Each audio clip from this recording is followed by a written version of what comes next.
Muir, Charlie Law, Janie Regan, and Kevin Doyle from the village.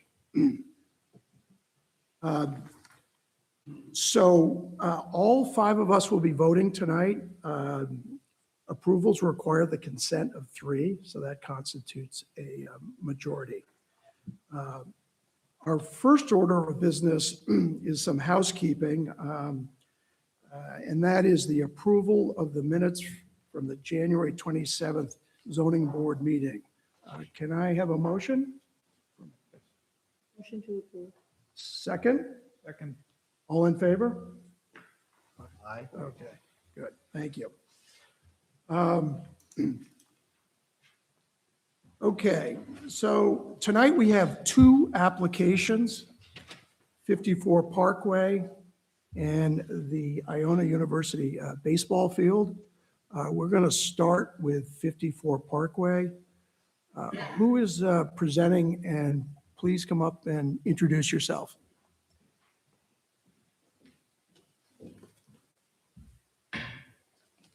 Good evening. I'm Stephanie Malinsky with SM Architecture Studio. I'm presenting on behalf of my clients. The whole family's here today. So they're the owners of 54 Parkway Road in the 2-family multiple residence B zoning district. We're requesting permission to construct an addition to their house to add a bedroom, suite, and attic space, as well as a deck at the back of the house. And they've explored all other avenues of achieving this space in the house. And this is the only option that we saw worked best. So currently the first floor of the house extends back further than the rest of the house. The addition would be above this, extending the second floor and the roof line back over that first floor area, creating additional square footage at the second floor for the bedroom suite and also at the attic. To make the attic space more functional, we would be adding dormers on either side. We're requesting 6 variances for this addition. The need for these variances is a direct result of the site's small lot size. So lots in the zoning district are required to be a minimum of 12,000 square feet.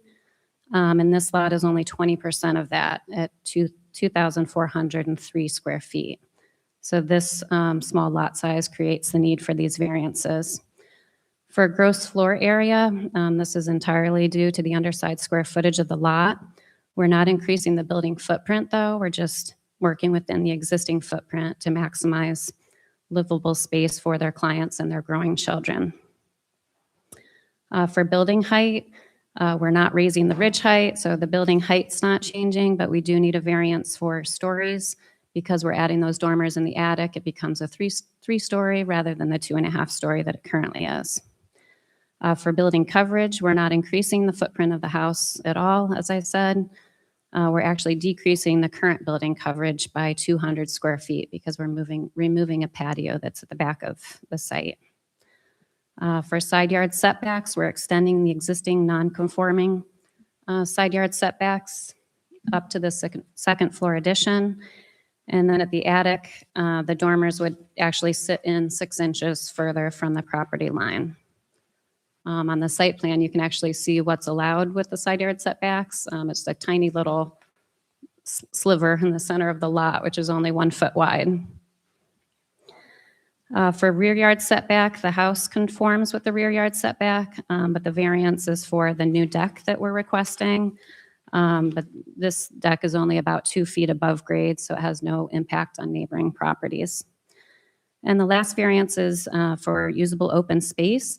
So the zoning law requires a minimum dimension for usable open space of 40 feet. And this lot is only 20 feet wide.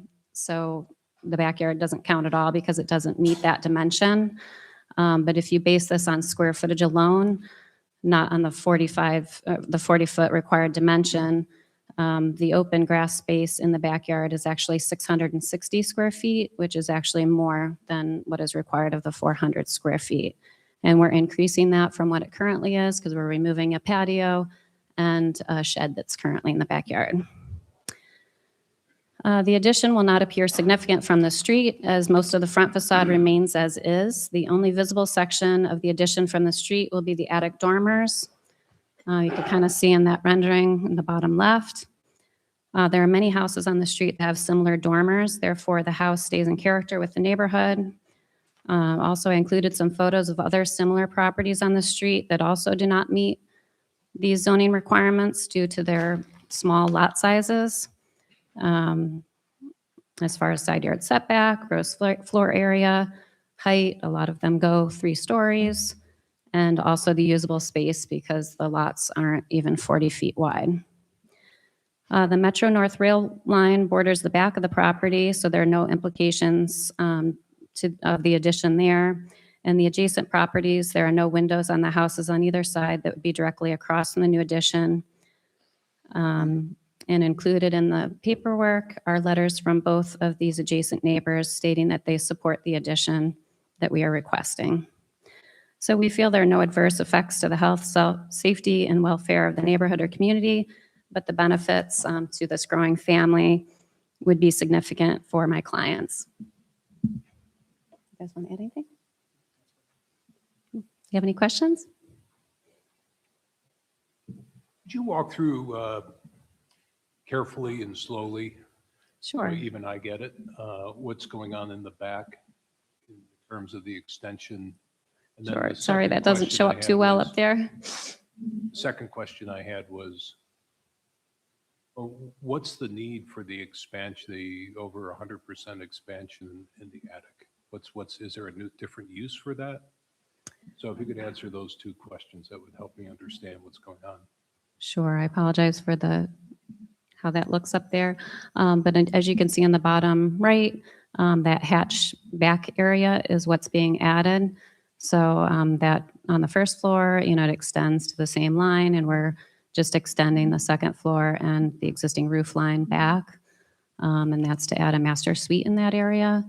And then in the attic. Yeah, do you have this thing that you could Yeah, put I up? was just gonna ask, can you bring Because up I that? really photo? can't- Yeah, that, Yeah, and then maybe use the pointer and, no, the back view, yeah. the back view. May I ask a question just specifically about that? Because this looks like an optical illusion. That width is the same as the rest of the house, correct? Yes. Because it's on the plans the same, but it doesn't look that way. Correct. So your extension is going to be the same width, and leaving the dormers aside for the moment, you would have a peaked roof if on that part of the house? Correct. It would match whatever the rest of the house is. Correct. We're basically just pulling that second floor and attic space that you see there out to where that first floor ends. Okay, and you're taking out that patio? Yeah, right now they have a very small raised concrete porch and then patio lower. So we're removing both and putting in a bit wider deck, a bit deeper of a deck, and removing the patio space. So that's all green. What's the material for the deck? Is it concrete? Is it wood? Like a Trex, it's a wood or Porous? wood composite deck. Yeah, porous. So is the patio being removed or just shortened? The patio is being removed, and that's just green space. What is the use of the attic going to be? Family room, right? Yeah, it's really just additional square footage for a family room, and a portion of it we had designated for office space. You have space now that's used for office? No, as you could see in the first floor plan, it's it's a small house. And on the second floor, on the first floor, you have a small living room, dining room, and kitchen.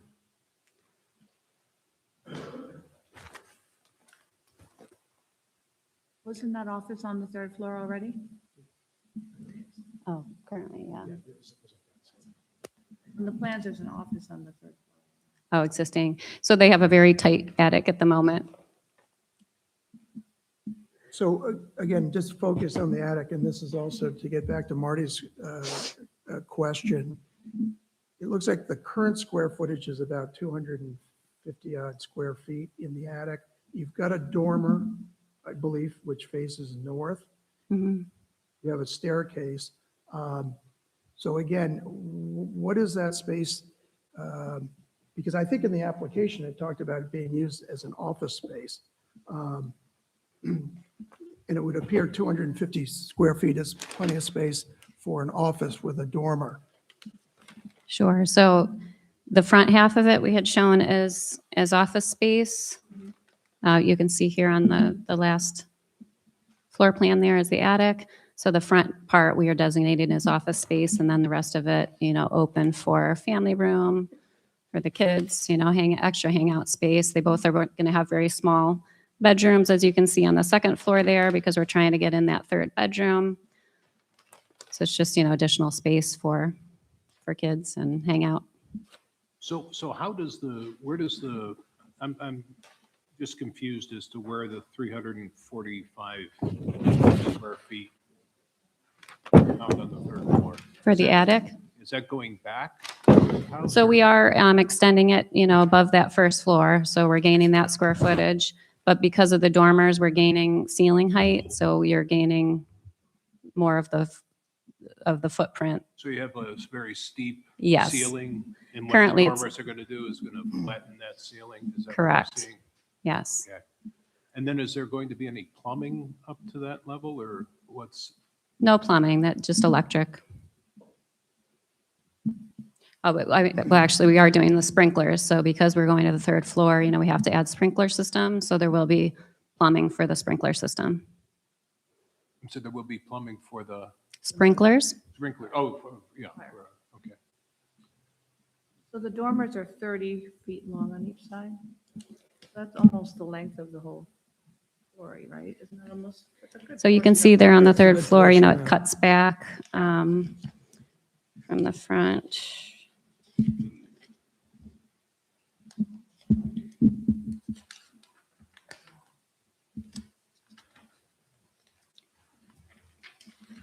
So we didn't want to, I didn't want the dormers coming up right at the front facade so that you didn't see it as much from the street.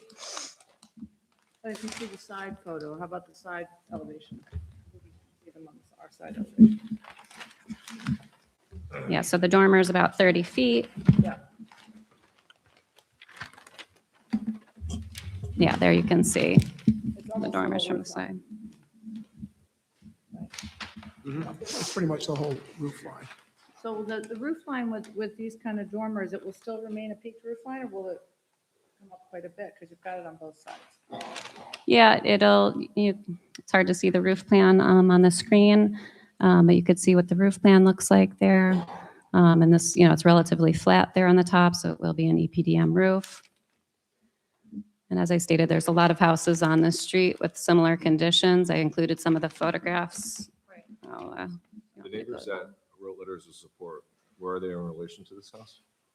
I'm sorry, can you repeat that? Oh, the neighbors who wrote letters of support, where are they in relation to this house? Yeah, they're on either side. So they're the most impacted, obviously. Could you go back to that schematic of the, showing the, there? So I'm looking at the middle schematic, and are those in the dark area, is that those are the dormers, correct? Correct. Okay, so it almost looks like what you're taking is a traditional roof line and making it a flat roof with these huge dormers. And is that rendering down on the left supposed to be what it's going to look like? Correct. Because to me, it doesn't look even close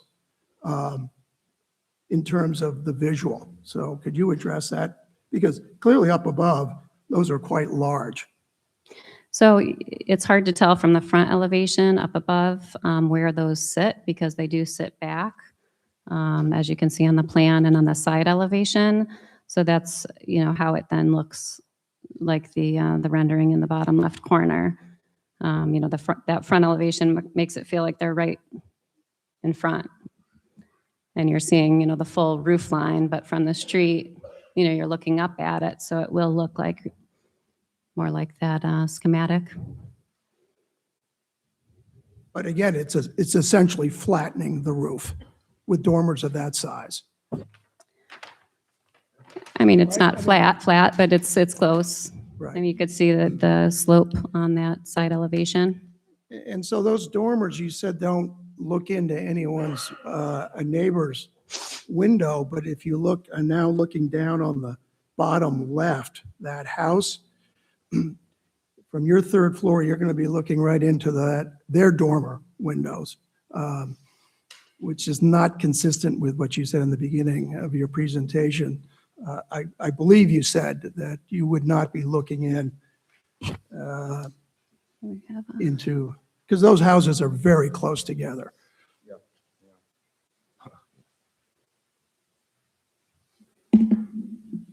They have a dormer on that side.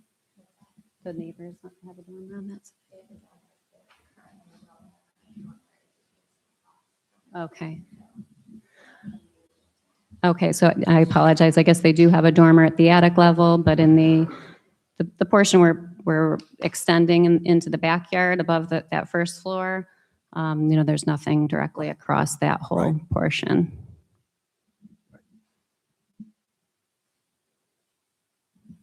Did you consider doing the second floor extension without also extending the whole attic? Or was this always part of the plan to make second and third floor?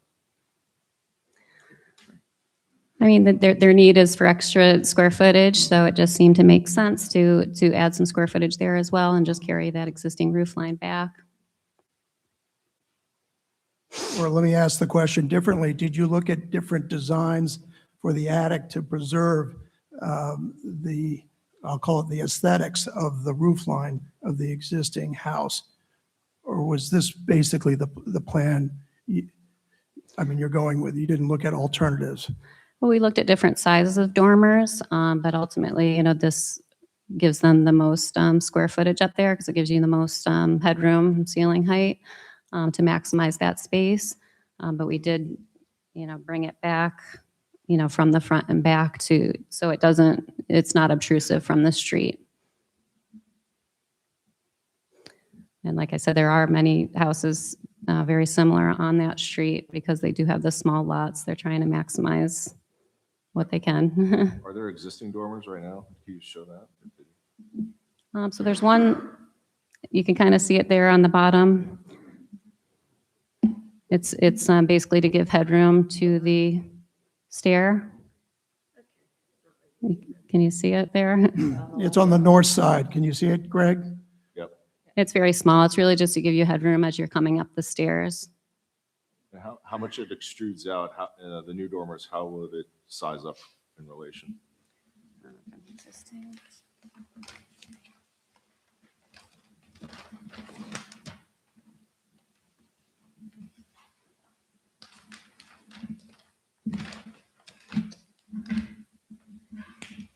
I'm just looking at that existing attic plan.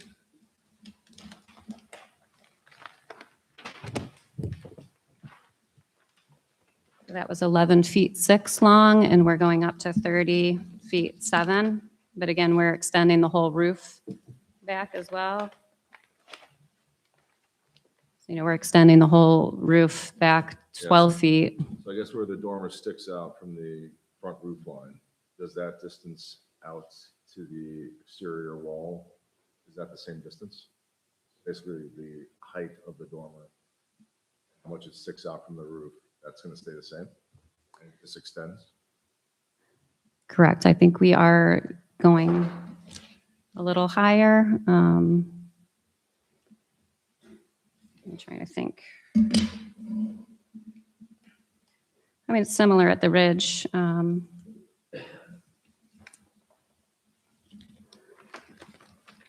And as I said, we're also stepping those attic dormers in 6 inches from the exterior sidewall. So it's not right in line.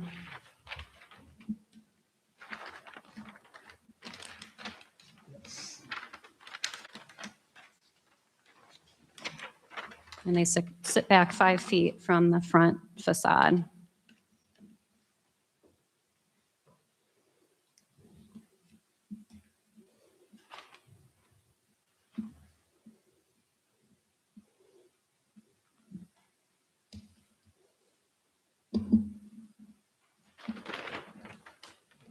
That's why I did that rendering, because it's, the elevations, you know, it's hard to understand the depth of that, but it sits 5 feet back from the front. Does your proposal require any fire escapes? No fire escape, so we are required to do the sprinklers in the attic and then along the means of egress to the first, like to the front door. And those windows will, you know, be emergency egress windows sized for that.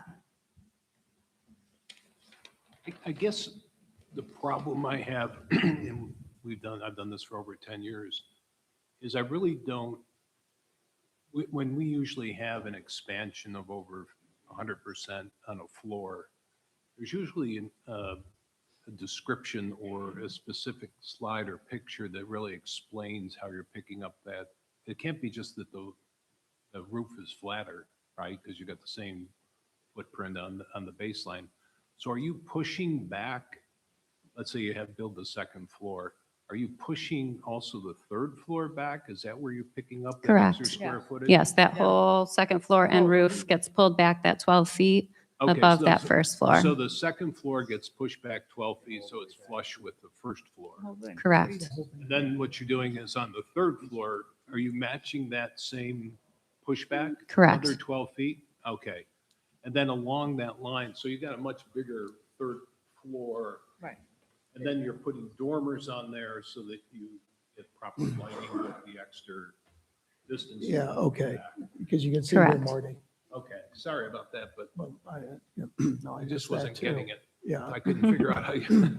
Yeah, that whole hatched area is what we're adding. So we're basically taking the existing second and floor attic roof and just pulling it all the way back to that first floor. And then when I'm looking from the street at the house, noting that I'm, you know, the back part is expanding, am I looking at the same picture of the roof line, looking at it from the front, or are you leveling off that front part to, I would call it more like a barn look than a A-frame look? Is that what we're No, saying? that the front and the back are the same. Will look the same with So it the new look- roof line and the dormer. So the line, so you'll have the single window up there on the third floor, and it will look exactly the way it looks now, if I were to look at that? And I didn't see what you're doing in the back? In the front, you're asking? Yeah, so the front stays the same. We are increasing the size of those 2 bedroom windows on the second floor to make them egress windows. But otherwise, that front portion stays as is. It's just the dormers that are added, and they're 5 feet back from that front face. So when I'm looking at that A-frame and you're leveling off the roof, are you taking that roof down and expanding it like this? Or is it just staying the same and you're working it back and all the changes are on the sides or in the back? Yeah, the front, it stays the same. It stays as is. Sorry.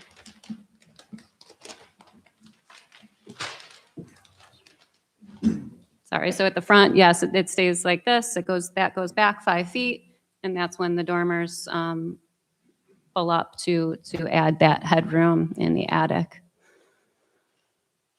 Okay. Okay, so to the right, that is a rendering of what the back of the house will look like? Is that, The rendering in the bottom left? no, top right? Oh, yes, that is the back elevation. The hatched area represents the new portion, you know, there on the bottom, that's the existing first floor. We are changing the doors out. But then above that is, you know, new. But you can see, I'm getting back to what my earlier comment, whether you're looking at the front of the house or the back of the house, to me, it looks like a flat roof. Or, and I'm asking any of my colleagues here, or am I just looking at this incorrectly? I'm assuming the peak on the back elevation on this, on the one on the right, that's just molding, right? There's no depth there? No, it sits back with the dormers sit back 5 feet on both sides. You can see that on the side Well, elevation. Sit for the road on that side and then on the other side. Okay. Yeah. So if you look at the side elevation, so as you can see on the side elevation, the dormers, they both start in 5 feet from the front, from the facades, because I didn't want it to look, I didn't want that to look like a flat roof from the front facade or the back facade, so I'm pulling it in Oh, I 5 see. feet. Okay, And that's why, then the rendering, you can kind of see what it would look like, because from when you're, at street level looking up, you don't even perceive it like that. okay. No, I'm now seeing it because those dormers are not flat across. They also go up, Correct. right? Yeah, I wanted to add a little extra So interest with that's, that. okay, all right. Oh, okay.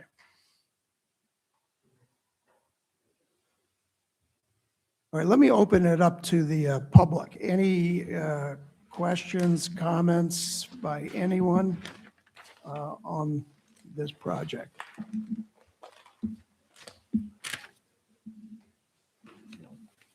All right, well, let me ask my colleagues before we go to a resolution, any more questions? You guys? Janie? Yeah, I'll come to that.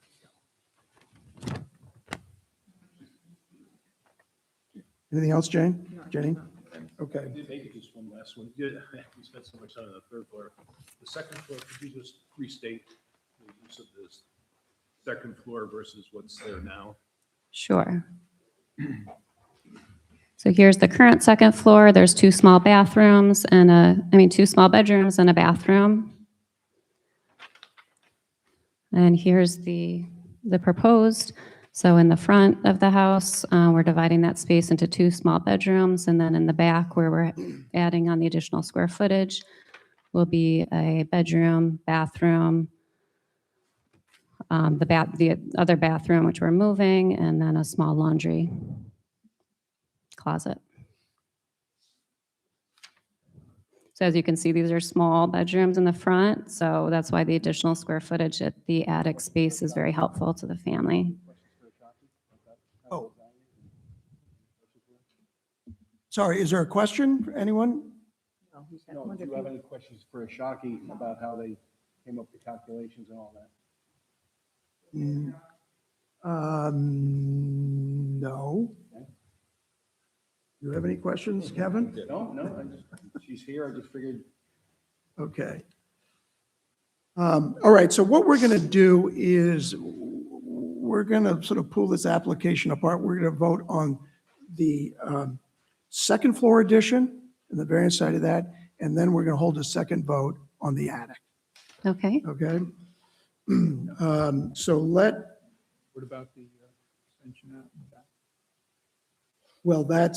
the extension is both tied to the second floor and the attic. Oh, no, the What? deck. Deck.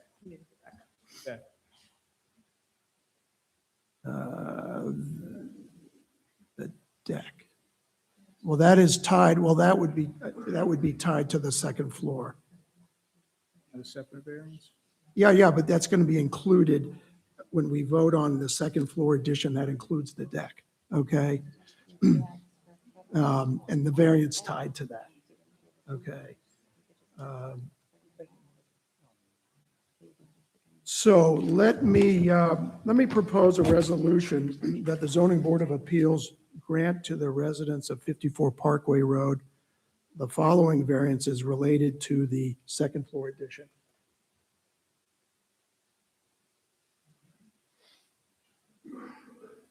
Okay. For the second floor addition in the deck, we have section 310-22E. The maximum FAR permitted is 0.49. The existing FAR is non-conforming at 0.646. The proposed FAR is 0.734, requiring a variance of 585 square feet or 0.244 FAR. The proposed addition equates to a 13.5% increase over existing FAR and a 49% increase over permitted. Section 310-11F, the maximum building coverage is 25%. Existing is non-conforming at 52.4%. Proposed is 44%, requiring a 19% variance equating to 210 square feet of additional coverage. Section 310-11(3), the maximum rear yard setback is 30 feet, proposed is 23.25 square feet, requiring a 6.75 variance. The property is non-conforming to two other required variances, though no change is being proposed. Section 310-11D2, existing property side yard setbacks, 10.54 feet and 5.92 feet. And section 310-11E, existing properties usable open space is 400 square feet less than permitted. Okay. So let me start with you, John. Your thoughts. As to that variance, I am in favor of it. I do not believe it creates a adverse effect or impact on the neighborhood. And I also believe, due to the nonconformity of the properties there in the lot, I think Okay. Charlie? This this particular variance won't change the character of the neighborhood. I believe that it's substantial, but it isn't as significant because you already have one floor and you're just going up a floor. So for that reason, I'm in favor of this variance. Okay. Janie? I also vote in favor. I think that, given the properties and what you have to deal with, you have to go up. Yeah, I think that that's going to. And Marty? I approve for the various reasons that have already been presented. Okay. And I agree with my colleagues on this. So this variance is approved. Okay, so let us propose a second resolution to the residents of 54 Parkway Road. The following variance relating to the attic addition. Section 310-22E, the maximum FAR is 0.49. Existing FAR is 0.646. The proposed attic increases the FAR to 0.79, resulting in a 24% increase over existing FAR and a 63% increase over permitted FAR. Section 310-11B, maximum building height is 2.5 stories. Proposed is 3 stories. And then we have the two variances tied to the non-conforming nature of the lot, where no change is being proposed. Section 310-11D2, existing property side yard setbacks exceeds by 10.54 feet and 5.92 feet. And section 310-11E, existing properties usable open space is 400 square feet less than permitted. Marty, let me start with you. I struggle with this one because you have the second floor, which I think is important for the family and the need for the house. The third floor seems to be a matter of convenience. And so when I see the magnitude of change, over 100% expansion, I think that that's kind of goes beyond the red face test. And so therefore, I'm not in favor of the variance. Okay. Charlie, your thoughts? This one is more difficult for me as well. First of all, I believe that, again, substantial, but this one is much more significant because it shows in all angles, from the street, from the side, from the back, everywhere. It's never a compelling argument to me to say that because other houses in the neighborhood have, similar characteristics that may have been added 50 years, 100 years ago in Bronxville, maybe even more. And I just believe that this will change the character of the neighborhood by, at the very least, adding one more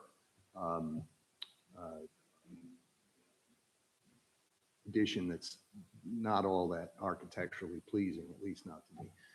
For that reason, I'm going to vote no on this variance. Janie? I'm going to agree with my first two colleagues as well. There's an issue we have here, other than the fact that you're just making the third floor quite a bit larger.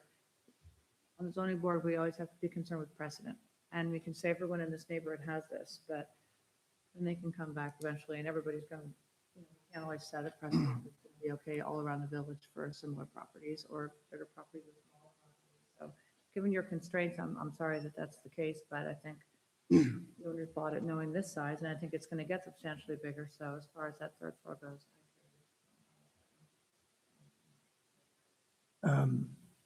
John?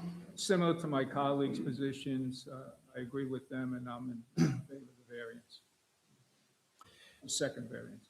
Okay, and I also agree with my colleagues. To reiterate, this does set a really difficult precedent for the village of Bronxville, this type of addition. So that really is a unanimous no to the second variance. Thank you. Can I ask for a clarification? Sorry? Can I ask for a Oh, sure. clarification? Yeah. So can we pull the roof all the way back? Like as we're pulling that second floor back, can that attic space be added? Just carrying the existing roof all the way back? Without the dormers, is what I'm saying. I can't answer that question. Does the application need to be revised? Do you need new drawings? Well, you would have to, first of all, you'd have to come back with a new application. And let's not forget, this is triggering an FAR, which will need to go to design review and planning board. Now, normally it goes to them first, but given their scheduling, it came to us first. So you've really got to take that into consideration.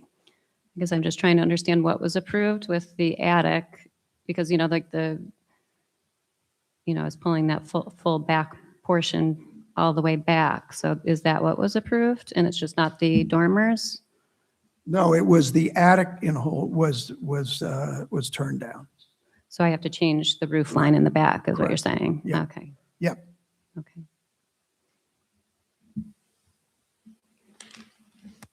Thank you. Yep. Thank you. Thank you. Okay.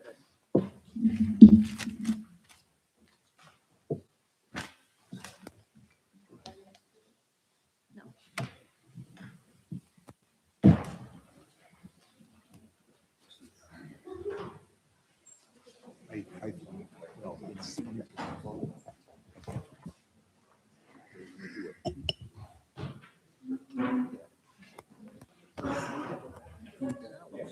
So they're gonna have to redesign that. Kevin, I looked at all those houses. Yeah, they should, they wouldn't bring too much. Yeah. And you don't want if they come back. I think she should. I think if they just extend the roof line back. Maybe some of these could even be two. Oh, sorry. Okay. We're going to take just a 1 minute break here. Yeah, I think if they just extend it, I can understand that. I think that's what she was trying to ask. Attic down to the other side. That's it.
Okay, so why don't we turn to Iona, and who will be presenting?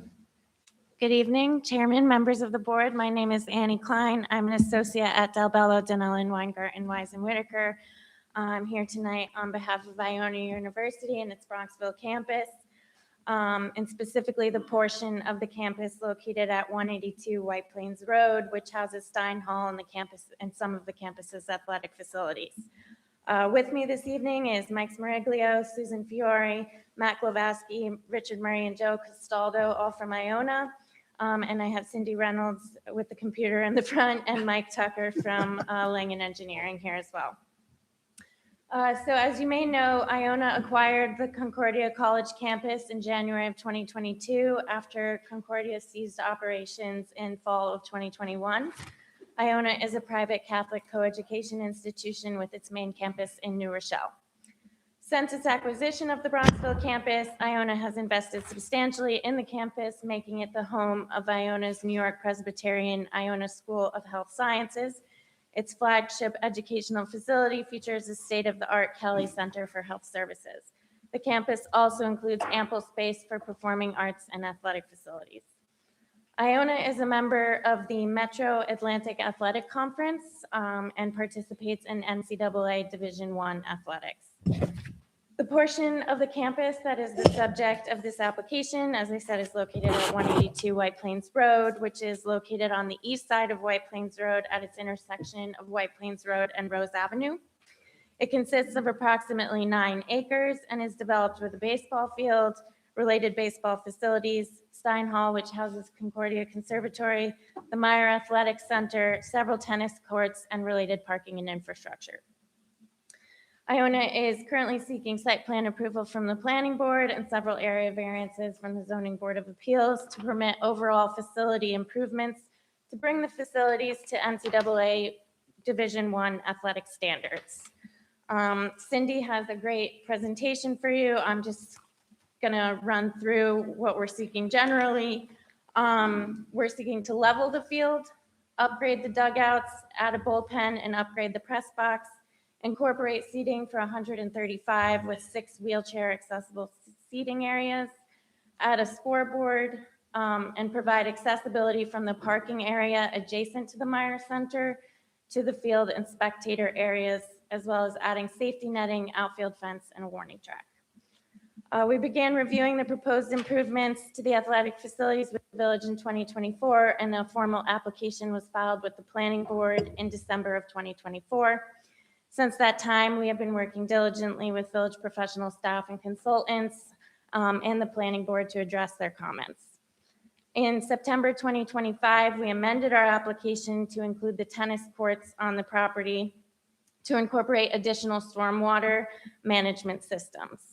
The proposed stormwater system now incorporates additional detention systems to reduce overall runoff from the property, including the existing parking area, the Meyer Center roof, and the tennis courts, resulting in a reduction of runoff from the property to the Crawford Street system by an average of 70% for 3 storm events. We're also providing higher fencing in the outfield as requested by the planning board in response to public comments. There's no field lighting proposed. All games will happen during daylight hours. We are proposing some security lighting in the field and along the pathways that will just be for security. So Iona's baseball program operates in 2 main segments. The fall segment runs from late August through early November, weather permitting, and is for fall practice season. During this time, the team primarily practices and may play 1 to 2 home exhibition games. In the spring segment, this is the primary competition season with home games taking place from mid-March to mid-May. There are typically 16 to 22 home games played during this stretch. In the spring 2025 season, there were 19 home games with an average attendance of 87 spectators. Iona provides a shuttle for its students from the New Rochelle campus to baseball. The planning board, acting as lead agency for environmental review of the project and all related actions under SECRA, adopted a negative declaration of environmental significance for the project on February 11th, 2026. So no further action is required by the zoning board under SECRA. As you can see from our materials, this application requires several area variances from your board. Cindy's presentation will walk you through some of the variances and where they're located on the property. We respectfully submit that although the number of requested variances may seem like a lot, none of them individually are substantial. Many of these variances are related to the existing conditions on the property, including the location of the baseball field and the related facilities, and then also some below-grade retaining walls and fences which will not be visible from the street. The applicant has thoughtfully designed the project to upgrade and improve the field for its students while providing the necessary accommodations within the existing property constraints. We note that Concordia College operated at the property since 1910, and the athletic facilities have existed on the property for many years and are in much need of upgrading and improvement.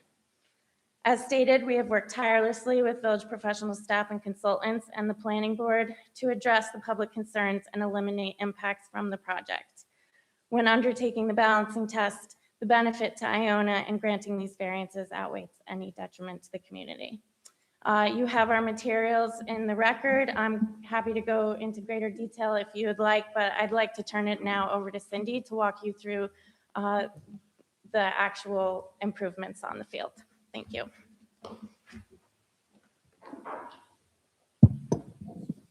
Good evening. My name is Cynthia Reynolds. I'm a landscape architect with the SLAM Collaborative. Happy to be here this evening. So I would like to go back to basics a little bit on this. I'm not sure how much folks have seen of this project as it moved through the planning board process, but I just want to make sure that we're all on the same page with where we landed in terms of some design changes, the goals here, why we're doing this, and what we think it will look like. And then, of course, as Annie mentioned, the variance list to help identify what those mean. So we'll pretend that that's all the way on the screen. The project driver, so why we're doing this project. Iona has, as Annie mentioned, plays in the NCAA Division I set of games. I apologize, I forgot that term. But they, in order to facilitate those games, there's certain standards that the facility needs to meet. They're not very extensive, but there are some pretty basic ones that we feel we can provide here. So first is a level field, and this is a matter of player safety as well. Just a moment, there we go. So right now the field slopes up. This is White Plains Road at the top. So this is all sloped outfield and then a leveled infield. So that's one area of improvement that's needed. Improving security. Right now there's a low chain link fence which surrounds the field, which does not do a very good job of keeping folks off of it. So it's difficult for the staff to make sure that when they need people not on the field, that they're not on the field. So that's something that we would like to address. General upgrades. So these are things that the field has already that we are going to provide. The dugouts and seating. So, and I apologize, press box and bullpen they don't have already. Dugouts and seating, there are some kind of mobile bleachers that are on site that are out near Rose Avenue. They're about in this area here, and those are just kind of plopped on the outside of the fence. And then there's dugouts down in the infield along with a shed. So we're looking to provide renovated new dugouts. Press box and bullpen are two items which Division I facilities need to have in order to meet the requirements for that division. The press box does not need to be large or complicated, and it does not mean that they're inviting media vans. It's used to film the games, and the announcers would be able to sit there. Coaches can also have an assistant coach go up there to get a different view of the field to help with their analysis. Bullpen is something that right now you can see there are a couple spots off to the side so that the pitchers can warm up. They're very informal. We would like to provide some more formalized bullpen areas for the pitchers to do their warm-ups. Scoreboards, Concordia did have a scoreboard on top of the Meyer Athletic Center, which I believe has been removed at this point. It is still there, okay. Yeah, I was going to say that. We would like There was to a scoreboard remove there. it. Is it going to be the same place or? Well, we will relocate it to a more appropriate spot for the field. I'll show you that in just a moment. A batter's eye, and what that is it's a dark screen at the far end of the center field. And it's designed so that the batter can better see the ball as it's coming towards them. And then accessibility is quite a challenge with this existing facility. It is not accessible. There's not an accessible walk to get over to the seating. The seating is not accessible, and there's not appropriate site lighting to be able to light an accessible route. So those are some of the challenges that we're looking to resolve. This is a 3D view of the proposed field. So I'd like to go through this kind of one by one and for what we're providing. So the safety netting and outfield fence. We're proposing safety netting around the entire perimeter of the field. Along White Plains Road, the back of center field, and then along left field, we are proposing a 40-foot safety netting. So the 30 feet of that will be, and that's 40 feet as measured from home plate, just to be clear. So if you're standing at home plate, the top of the netting will be 40 feet above your head. 30 feet of that distance will be padding along a retaining wall, and the retaining wall will enable us to flatten the field. So you'll have the field flattened. We'll have 8 feet of retaining wall with padding. And then there will be another section of netting which serves as outfield fence. Because of the configuration of this property, it's going to be a foreshortened field. So the runs down first base line and third base line are not as long as you would typically see on a baseball field. So to accommodate that, we are proposing the outfield fence, which would be higher, so it would be 30 feet up as seen from home base. And then we're saying an additional 10 feet for straight safety netting. So the outfield line would be at 30 feet up, safety netting above that. At this corner, in response to concerns raised by the planning board and the community, we are adding another 5 feet to that so that the alley along first baseline is actually at 45 feet as opposed to 40. So that became taller through the planning board process. There will be also a foul pole, which will be part of the system at each baseline. So the dugouts, we are proposing a new dugout for both teams. There will be raised seating and press box. So this area here, as opposed to having the seating along Rose Avenue, we're consolidating it to behind home plate. So the press box will be elevated, and I have some diagrams to clarify what this is going to look like for you. But there will be an elevated press box and then bleachers seating that are to either side and then just in front of it. So we can look at that in a few minutes. The bullpens, we're looking to take one of the tennis courts and convert it into bullpens. So we need to provide access down to those, and those will be fenced in with an 8-foot chain link fence. The scoreboard, we're locating here just left of center field. It's on the ball field side of the existing parking area that's up top, so it's set off from the existing building that's there and will be tight to the top of the wall and the netting. The batter's eye is this dark gray patch you see here. We're proposing a windscreen, which is a permeable material, so it will be more opaque than the netting, but light will still get through a little bit, but the wind will go right through it. So we don't need to provide additional structural support and for that aspect. And then the other important piece that we're providing is this warning track, which is simply a strip of the ball field clay that goes around the perimeter of the field as literally a warning, so that if the players are backing up to catch a ball, they have a heads up they're about to run into something. So with that all said, we have some design images to share just to give you a sense of what this is going to look like. So this is looking at the back of the press box, looking up. You can see here the existing road condition. We just took a Google Earth screenshot.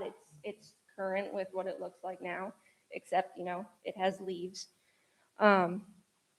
So you can see there's a connecting walk, there's an existing chain link fence, and the dugouts and shed are kind of tucked up there at field level. And there's quite a bit of grade change between the field level and these tennis courts. So what we're showing here is the press box, which is going to be raised up. And then this would be the seating. So what you're seeing here is where the seating is. And we're putting windscreen at the back of those so that you won't be looking into the back underside of the seating. It'll be screened from the right of way, from the roadway. We are putting an extra little section of surface underneath the press box. It's going to be open under the press box, so we want to incorporate some plantings underneath it at that higher level to help break this up, and then plantings at the bottom of the wall to help soften that condition. I have a question. Yes, sir. On the sidewalk didn't go all the way up to White Plains Road. Is this one, it looks like it does. How far does the sidewalk go up? Here, let me go to.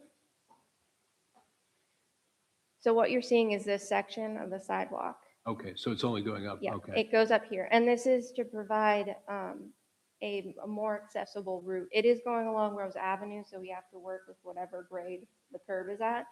But we're able to get a more accessible route for the ball That's players. To resolve the disability, the access or just general access. General access, but A we. ramp? The other team. Yes. Okay. Yeah, Okay. so this Not is, team. so this. Not for the It's the spectators. visitors. Right. So my question is, we have obviously, we deal with the variances, and this overview is helpful for context. But when you look at the sidewalk and we're talking about variances and distances, when you're looking at these variances, is the variance to the sidewalk or is the variance to the road? The variance is to the property line. Okay, and where's the property line as opposed to the curb of the road? So you can see on this graphic, this yellow line is the property line. So you can see that sidewalk will be in the right of way. Okay, so the sidewalk is further away from the property line towards Rose Avenue. It's along the curb line of Rose Avenue. Okay, maybe show the other next page rendering, just so I can, so tell me, maybe you want to point it out, but tell me where you think the property line is, because I'm trying to figure out how far the variances are from where we're measuring. If it's, have a different view if it's 1.8 feet from the road versus 1.8 feet From the property line. from the property line. So the property line, so the sidewalk is not in your property. Correct. Okay. All right. Thank you. So is the property line that dot? Is that what you're showing there? Or is it just, Approximately. Approximately? Yeah, so this fence here is just inside the property line. oh, okay. So it's a little tough with my, to not perfectly steady hands to show it approximately there. So there's more than 2 feet to the road, so someone. Yeah, I just wanted to, And I do have some graphics a little bit later where we look at exactly what those distances are, so you'll be able to see that more Okay. clearly in plan view. then secondly, on the seating, what is the protection in case somebody falling back and on the sidewalk or whatever? What is that? So there is a fall protection fence at the top of the seating. It's going to be a simple black picket fall protection fence. Is there some standard that you must have Yes, achieved that's been for safety? yes, it's 42-inch safety fence that will be integrated with the seating system. Of course. So this is a view looking in the other direction from the corner of Rose Avenue and White Plains. So you can see the taller section of the netting is here. And then we are showing the 40-foot height going down left field to approximately this location. And again, I can show you that on the plan when we get there. It's just for the distance that we have a retaining wall, which is approximately 130 feet. So we're looking to capture as many balls as we possibly can. Right now, the fence that's there is only 20 feet high, so there's not, to our understanding, been any injuries caused by baseballs going out of field. So we feel like this will be ample protection. Has that changed from the original Yes, plan? Because I know there were several issues which we'll talk about, yes, but that was one of them. that was one It was of a them. big yes. community issue. So we in the last iteration, this post was where the 40-foot ended. So, and then this section here, we had at the 20-foot height, which is what we have going down the rest of left field. So this whole 130-foot section, we're saying we'll raise it up an extra 20 feet to help mitigate that safety concern. What's the distance from home plate to center field, to right field, left field, To and right center, left center? We got you, didn't we? Yeah, we got Oh, I've almost got this. Hold on. To center field, we have the full 400, which is recommended. How much? 400 feet 400? Yes. along center field. Center field. And then along, Right field? see, now I'm wondering if I have, look what I found. Fenway Park, short right All right. field porch. There you have is it. it, So we're getting a little ahead of Yeah. ourselves with my variant sketch, but this is where we have these written down. So Oh, this center is good. field is 400 feet. You can see to the first base foul pole, we have 300 feet, which is about 25 feet shorter than we would really want, hence putting up the outfield fence the way that we have. Left field, we were able to get up to 325 feet, so that's right where we want it to be.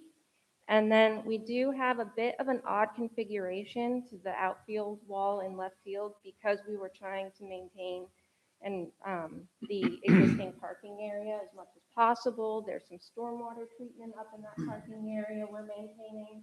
So we did a little bit of a notch into the field because of that.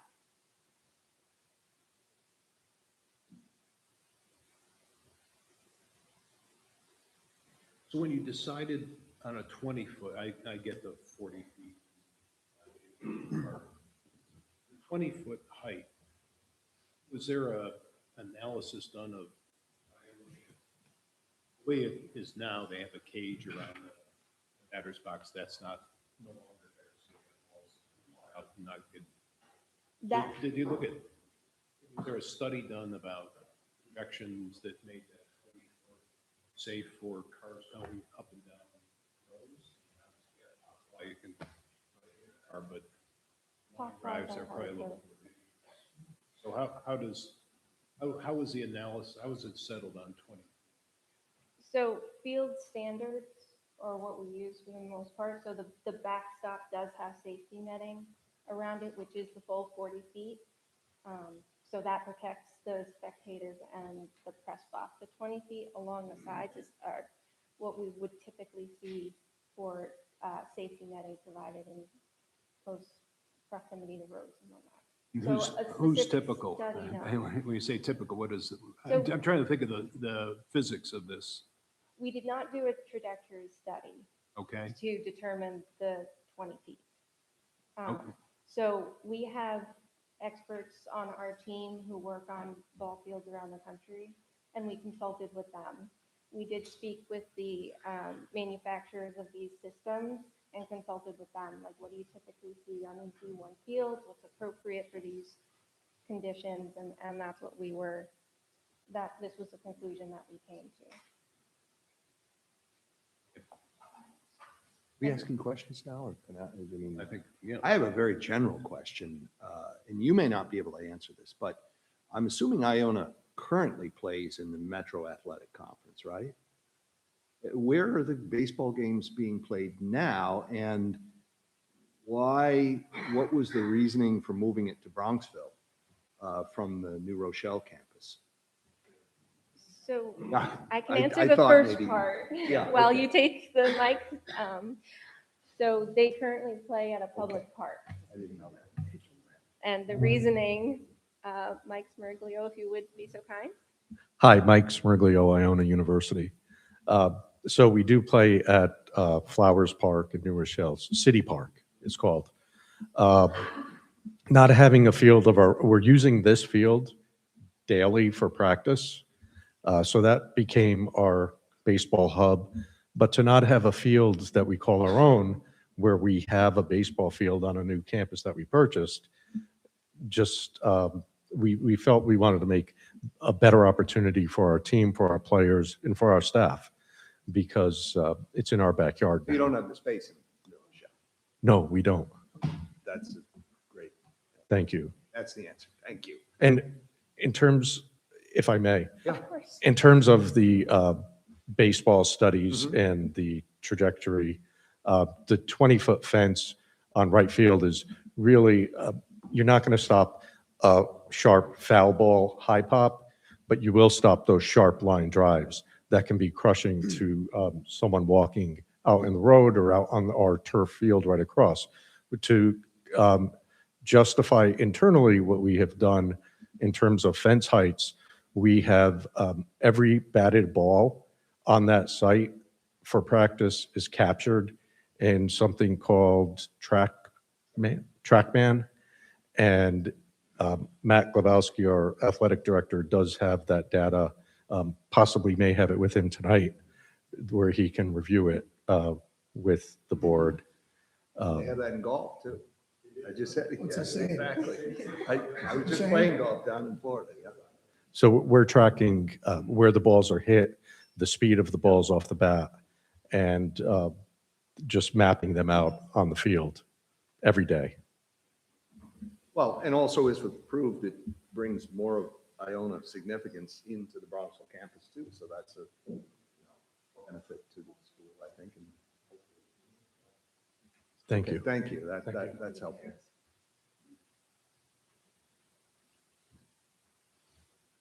Okay. Okay.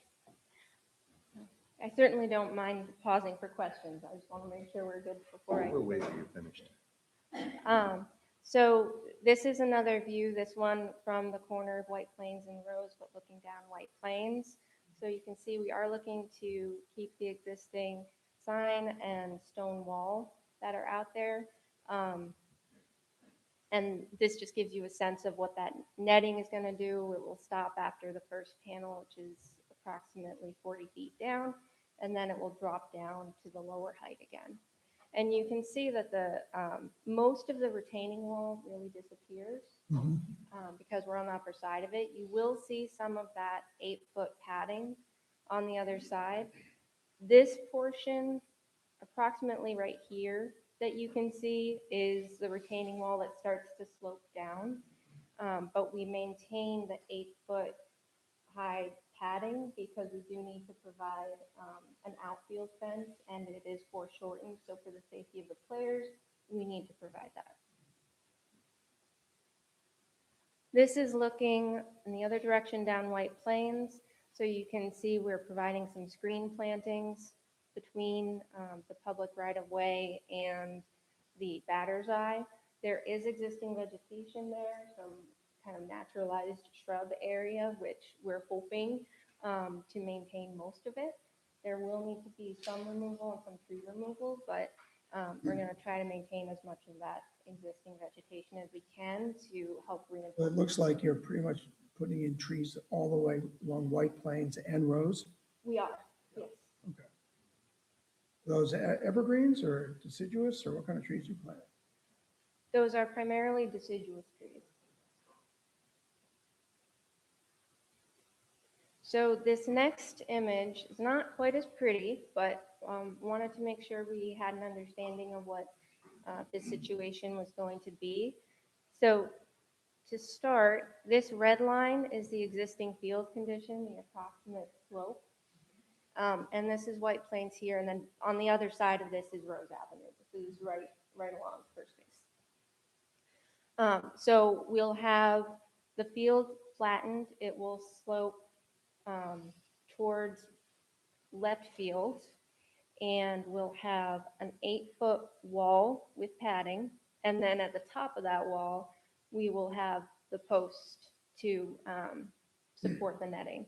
And the netting post will be only as tall as they need to be, for the netting, but the, measured from what you'll see from White Plains, it comes to, most of them will be at the 32-foot height along White Plains Road.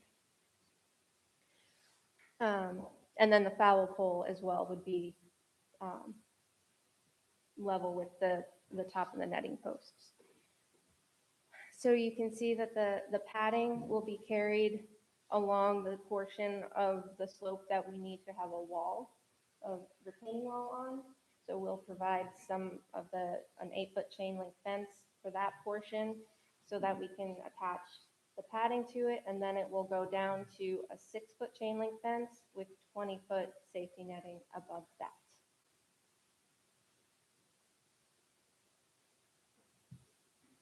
Okay. A little more information about the walls, because I know that this is kind of a big deal in many respects.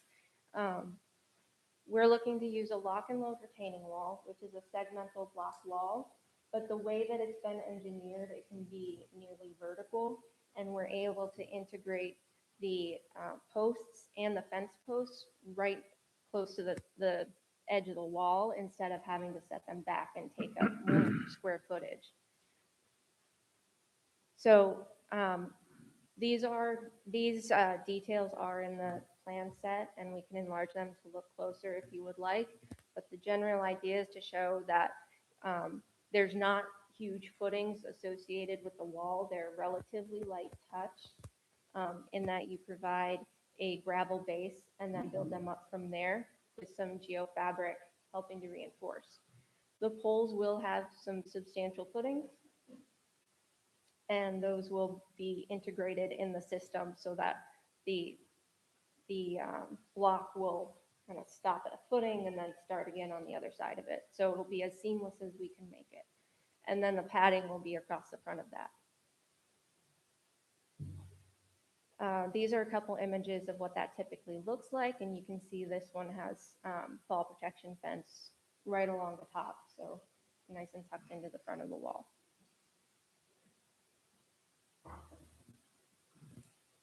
These are some example images of the netting and the windscreens. We wanted to just give a sense for what these look like in real life applications. There had been some questions about those elements.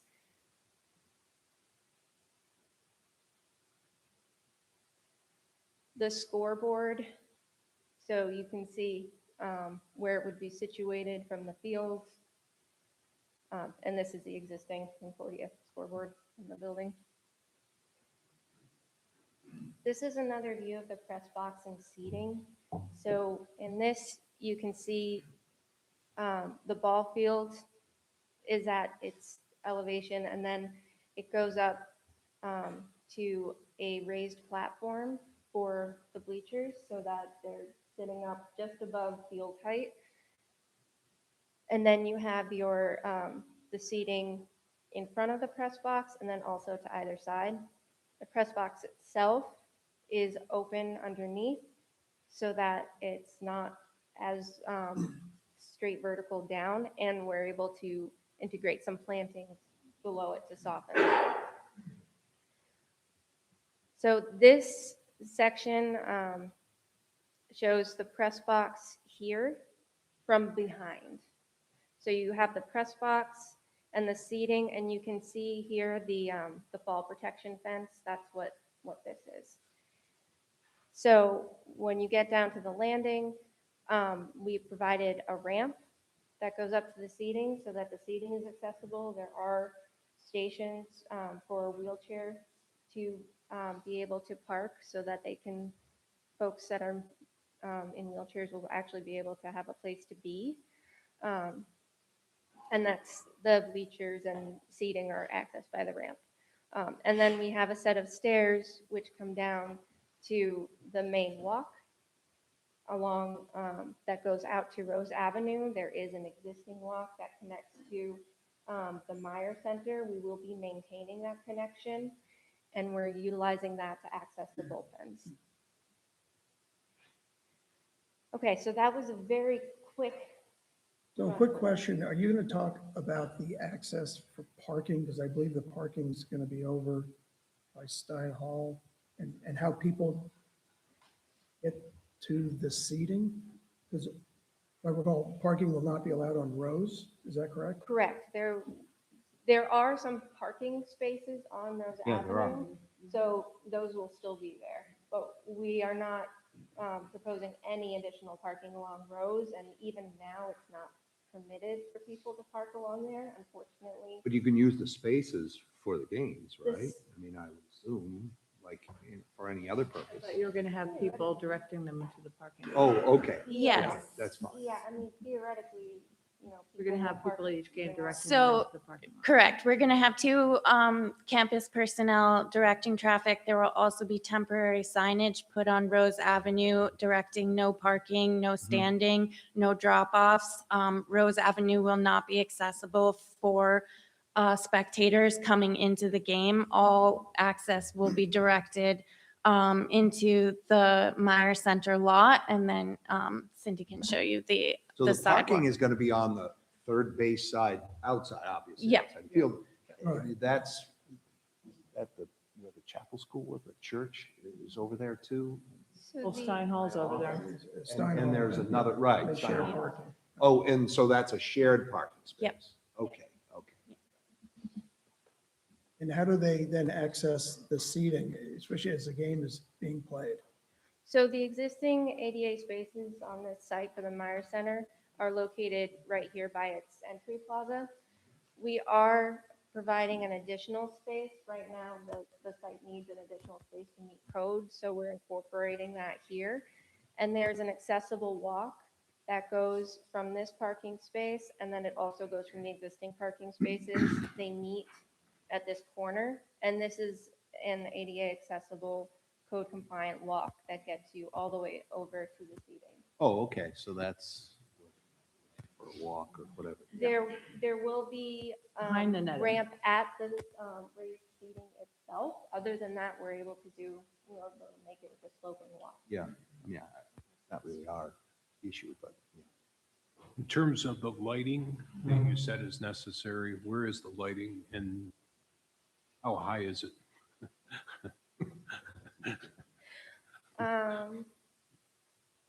Was this one? Yeah, this is the one I wanted. Okay. So we are not doing any field stadium lighting. Okay. No. So we are proposing, there are some existing parking pole lights, which you can see an image of what that is here. So there will be 3 of those in this parking area, which are already there, but they're just being relocated a bit. There are 2 pole lights over on this side, which we want to replace. You can see here the existing pole lights. They're pretty old. One of them, the top is canted off to the side. So we want to replace those with just some new fixtures to clean that up. These yellow squares with the blue outline, these are wall fixtures. So they'll be attached to the building, to the press box and dugouts. And they'll provide downcast light to illuminate the walkways and the seating, the press box area, and those will be for ensuring that the accessible route is properly lit and ensuring that the campus security can see these areas so that they'll be able to turn on the lights and ensure that no one's on the seating area in the middle of the night if they need to.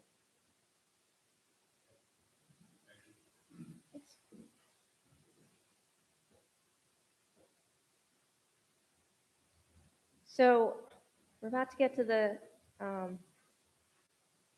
variances and going through the variances that we're asking for, and I'm realizing the problem with this is I can't read it from that far away. Okay.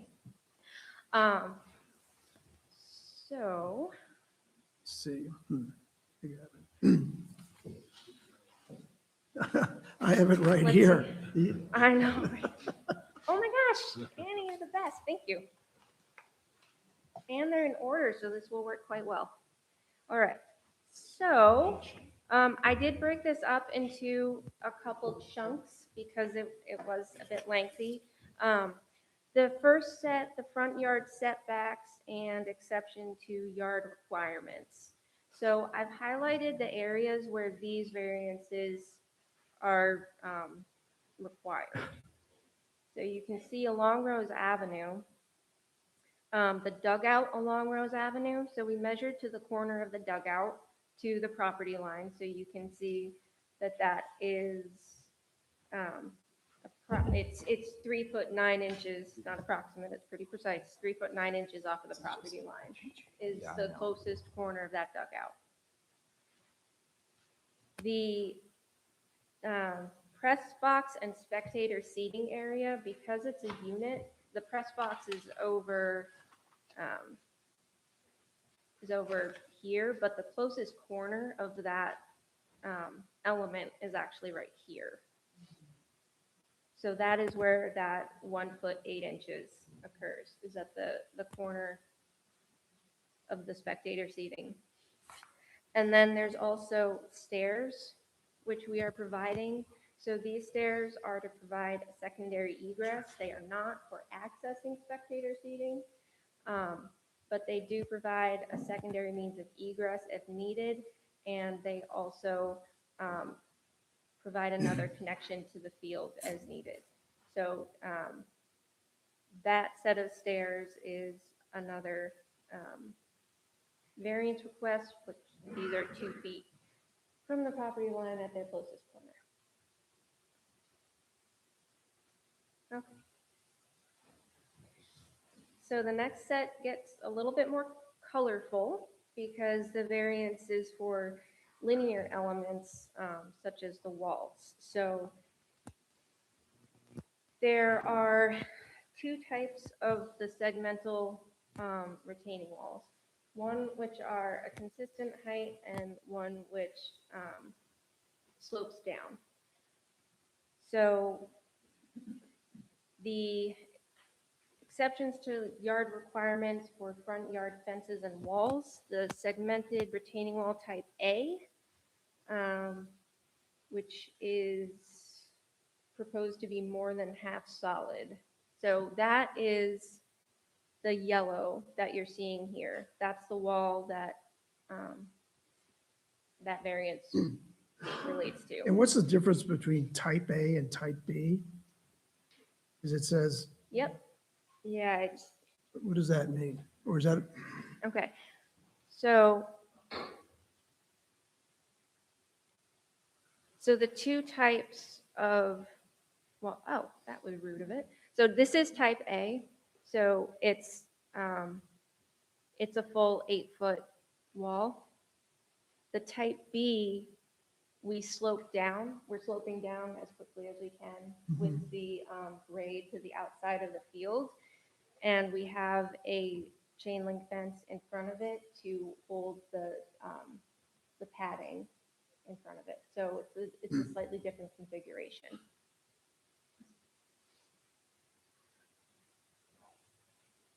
So in this image, you can see the type B, the one where it slopes, occurs to the two sides along right field and then the left outfield going down.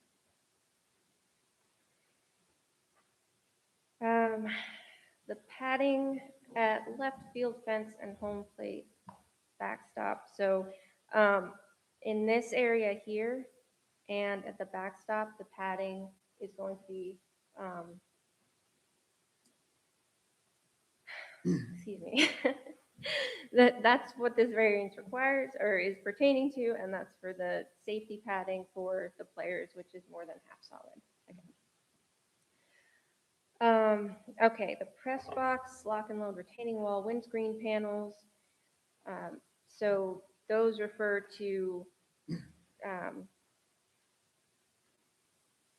the majority of this, really. Yeah, that also pertains to this outer wall. And then there's retaining wall over here as well behind the press box. So that area requires a variance as well. The right field foul pole is located here, and that will require a variance. Okay. The final item on here are these two locations are the tie-back tension netting poles that are behind the press box. So those are the poles that will be there to hold the backstop safety netting. Okay.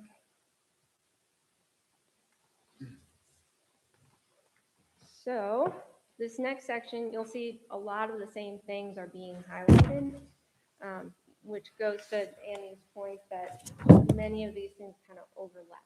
Many of these variances overlap. So the location of accessory buildings, we need a variance for the items, the site elements that are listed because the requirement is that they are behind the principal building and they are all in front of the principal building. So I'm not going to go through this entire list on that, but There were 11 or 12 of them. And There were a we few. understand. But again, the principal building here is the gym, correct? yes, the Meyer Center. The Meyer Center. Yeah. Right, because this is a zone It's for really a residential. residential issue. It's not. This is a residential issue, right? Yeah, it's a non-conforming use, but Right. it's also an existing use. Oh, did I misspeak? I apologize. It is a conforming use in the Residence A district. Schools and and accessory school Right. facilities are permitted. But I think the issue here is that the Residence A district or some other districts don't necessarily contemplate accessory structures in the front yard. You wouldn't want that in front of your house. It'd be like having these things in your front yard. Right, exactly. So that's the issue here because the location of the Meyer Center on the lot and where the existing baseball field is, all of these things are in front of it. Right. No, Yep. That makes sense. Well, that takes care of 12 of them. So I apologize for misspeaking. Yeah, you don't need to go through all Conforming the use. site elements. We've read those. And then the location of buildings or part thereof relative to any street line. So there was a question earlier about the distance from sidewalk and along Rose Ave to the property line or, what was being measured to. So these variances require or look at that actual street line, not the property line. So it's the same, it's the same elements, there's no new elements to highlight from what you see here. It's all the same stuff. It's just being measured from the street line instead of the property line, so it's a slightly different set of variances. Right, and the requirement is 50 feet. That's the code? Yes. Okay, and we're talking about Rose Avenue? Yeah. Okay. And there are a lot of these that have already existing non-conforming. nonconformities, but we are bringing in a couple of new elements that do not already exist in some form, so those would be new. Got it. And that's actually the end of the list of variances, so helps if you don't go through one by one. Happy to, if you have questions about any of the items that you saw on the variance table, I'd be happy to take a closer look at those. What's the height of the foul poles? The foul poles are, I'm actually going to It double says here, check my paperwork on that because I don't want to misspeak again. So if you'll excuse me just a moment. So in the left field, the foul pole will be 42-foot height, and in the right field, it'll be 30 foot. And the difference is because the field elevation changes, and we want them to be a consistent height as seen from home plate.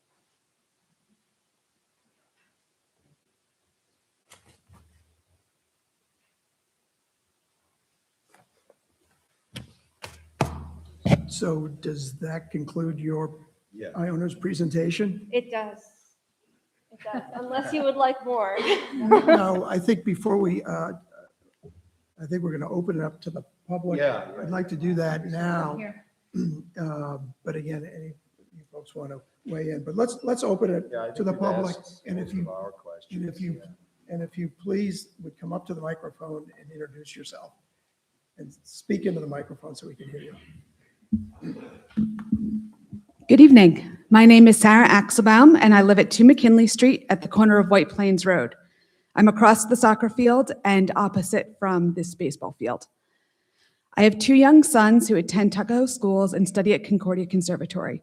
My husband and I also chaired this year's Conservatory Gala fundraiser, and we are deeply committed to this community and to the music school, which is a staple of our neighborhood.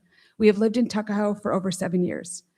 At first, I was happy to hear that the baseball field would be renovated, but when I saw the extent of the plans, the impact it would have on the neighborhood and safety, and the lack of working in good faith with the community, I grew concerned. From reviewing the plans, it is clear that a significant amount of activity is being pushed towards Rose Avenue, much closer to the street than was typically permitted. It will also affect the White Plains Road frontage, which is part of the daily environment my family experiences as nearby residents. Excuse me. What is especially concerning is the number and concentration of variances in this one area, many reducing setbacks from 30 feet to just a few feet or even to the property line. Additionally, the danger presented at the intersection of Rose Avenue and White Plains Road cannot be understated. It is the route for many residents, including my young children, to the Tuckahoe schools, and it is already hazardous to pedestrians. The current proposed sidewalk, as you mentioned earlier, doesn't extend to White Plains Road, which is the most dangerous part. In addition, half the sidewalk that was shown is going to be behind the fence. Similar to the soccer field, we can't access the sidewalk, so we have no flat ground to walk on. It's especially dangerous for strollers and for wheelchairs, whose only option is currently being in the street, where cars are already regularly dangerously taking that corner. If we add the practice time and the visitation to the baseball field, that only increases the traffic with no way to keep it more safe. I'm also concerned how this construction will affect parking, which already flows across the street into our neighborhood. So it's great that they don't want to use that Rose Avenue, but that just means people go right across the street and park in front of our houses, and our driveways only take 1 car, so we really need that space. In addition, we're concerned about sound, the overall character of the neighborhood, and importantly, this is regularly scheduled activity that's tied to games and events, and there's insufficient regulations or guarantees for us in the neighborhood about how and when the field will be used. I'm sure that there is a solution that we can all feel good about and that actually takes the needs of the neighborhood into consideration. This plan just isn't there yet. I respectfully ask the board to carefully consider both the proximity and scale of these variances and the real day-to-day impact that will have on families and the surrounding community, and not approve this plan tonight. Thank you.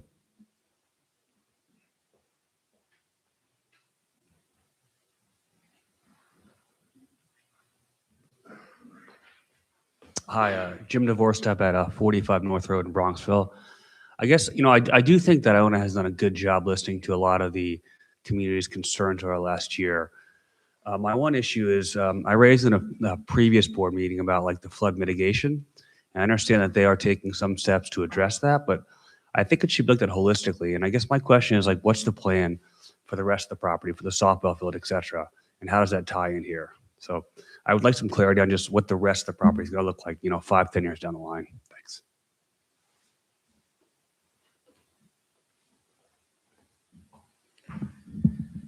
Thanks. Good evening. My name is Hussein, and my child's a piano student at the conservatory. I'd like to speak specifically about the role of sound in music education. Learning music requires the ability to hear clearly, to distinguish tone, pitch, and subtle differences in sound. Even moderate noise, especially sudden or amplified noise, makes it very difficult for a student to focus and develop properly. This isn't background noise, it directly impacts learning. The Village Code recognizes this by protecting institutions of learning from noise that interferes with their operations.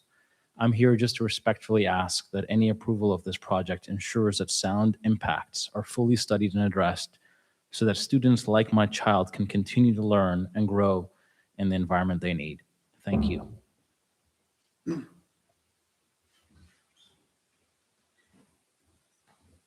Hi, my name is Gretchen Good-Pingle. I've been living in Bronxville for many years, 20 years, more than that, and equally amount of time as a Concordia parent.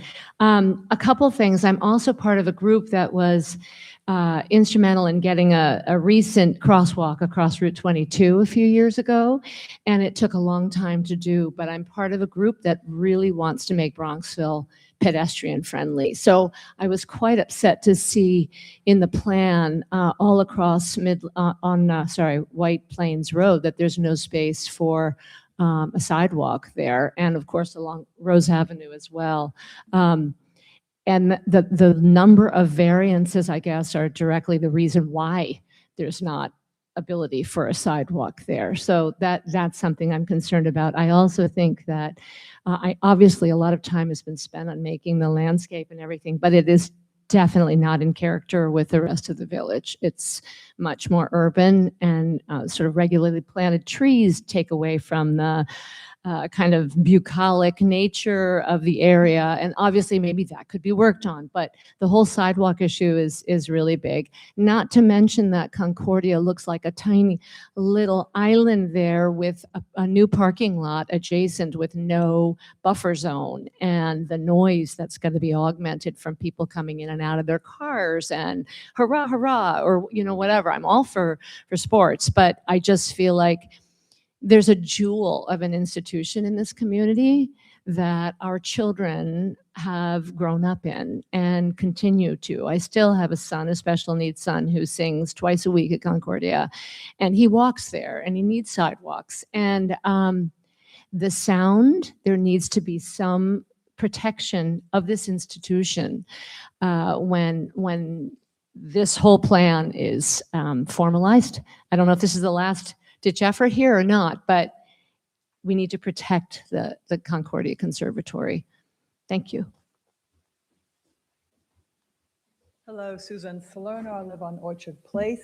I've attended several of the planning board meetings, and at one of them, I'm quite sure I remember somebody from Iona saying that typically there are only about 20 spectators who come to these kinds of games.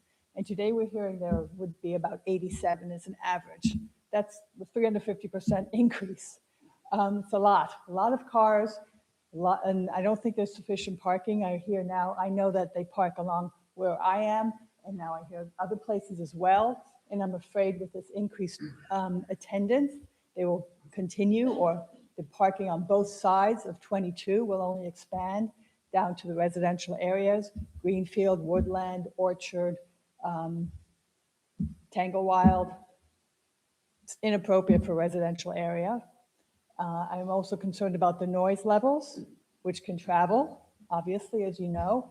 We already hear them sometimes, and this will just really increase. And I just don't think it's appropriate for residential area, and I hope you take that into consideration. Thank you.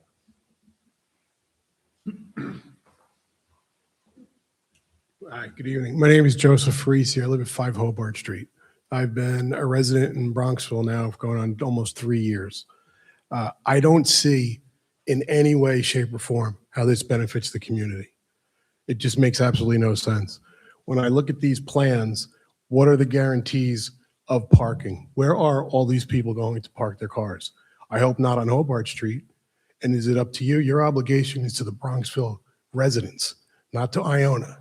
If I was 40 years younger, I'd probably want a really good baseball field to play. But that's not the case. They've got plenty of options to find a place that's suitable for their baseball team. Have we talked about 87 spectators coming to games? What happens if the MAC conference wants to host the baseball season-ending tournament there? Does 87 now become 500? What guarantees do the residents of Bronxville have that this facility, once it's in place, will not be used for tournaments, showcases, lacrosse tournaments? White Plains can't handle that kind of traffic. Hobart Street can't, McKinley can't, North can't, Tanglewild can't. How are we going to stop them or prevent them? What guarantees do we have that Iona will abide by all these rules to make the residents safe? The number one obligation of this board. And frankly, I am ashamed of myself to some degree that I haven't been to the planning board meeting because I didn't know. I don't know how it got to this point because it just on the surface makes no sense. I believe it's Ms. Regan used it in the prior applicant's case where we want to maintain the character of the community.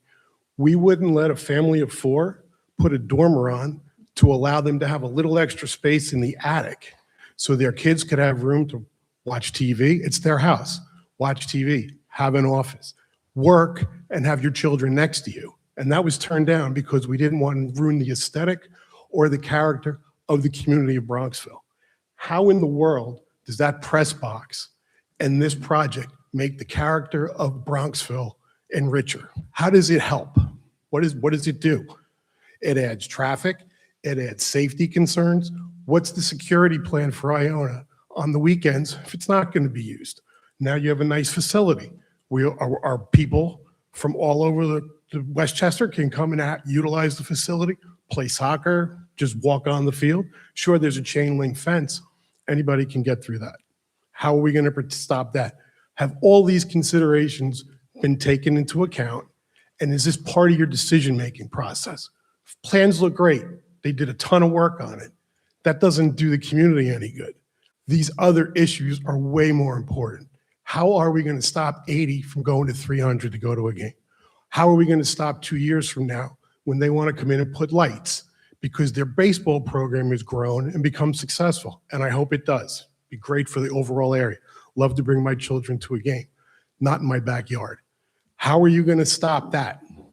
At what point do we put in the right infrastructure, the right plan, the right rules that they cannot destroy the community, ruin what is so special and such a beautiful place to live, and keep chipping away at it for this? Like I said, I would love a great baseball field if I was 18. I'm not.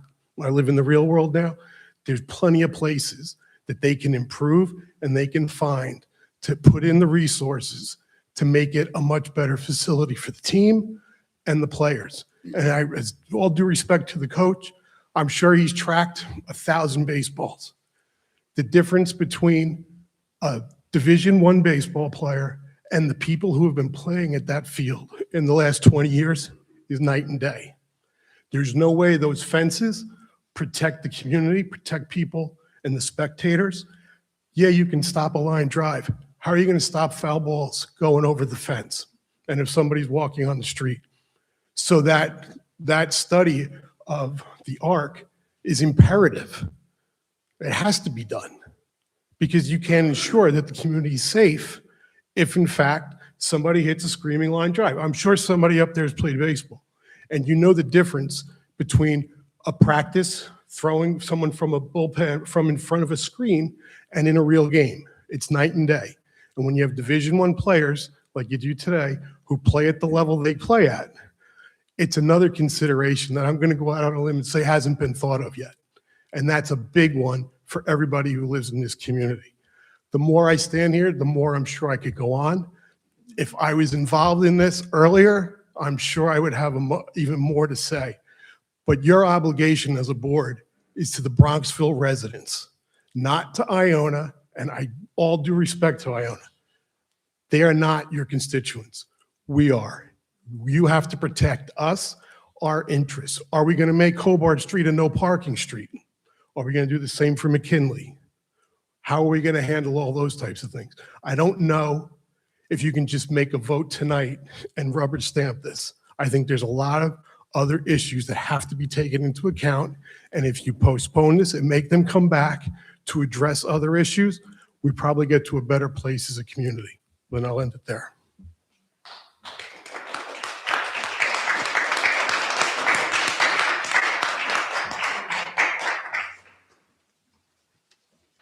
Good evening. My name is John Redmond. My wife Renee was going to be doing this, but she got sick, so here I am. My family has deep roots in music. Our child attended the conservatory since he was age 7 on through 18, went on to Juilliard and got his master's, his bachelor's and master's in composition there. My brother-in-law is a Grammy Award-winning musician, John Patitucci. That said, I share that because I understand at a very real level what it takes to develop as a musician. Music education depends not just on sound, but on the ability to hear clearly without interference. Our child studied at the conservatory while Concordia College had an active baseball field, and that was not disruptive because there was no amplified sound. But with the addition of amplified announcements in music, it will be completely disruptive. And here we are not talking about occasional disruption, but repeated structured noise events very close to the conservatory. The village codes 210-7 and 210-8 recognize this by protecting institutions of learning from interference. I would simply ask that this board uphold that principle and ensure that what has helped generations of young musicians thrive is not compromised. Thank you for your time.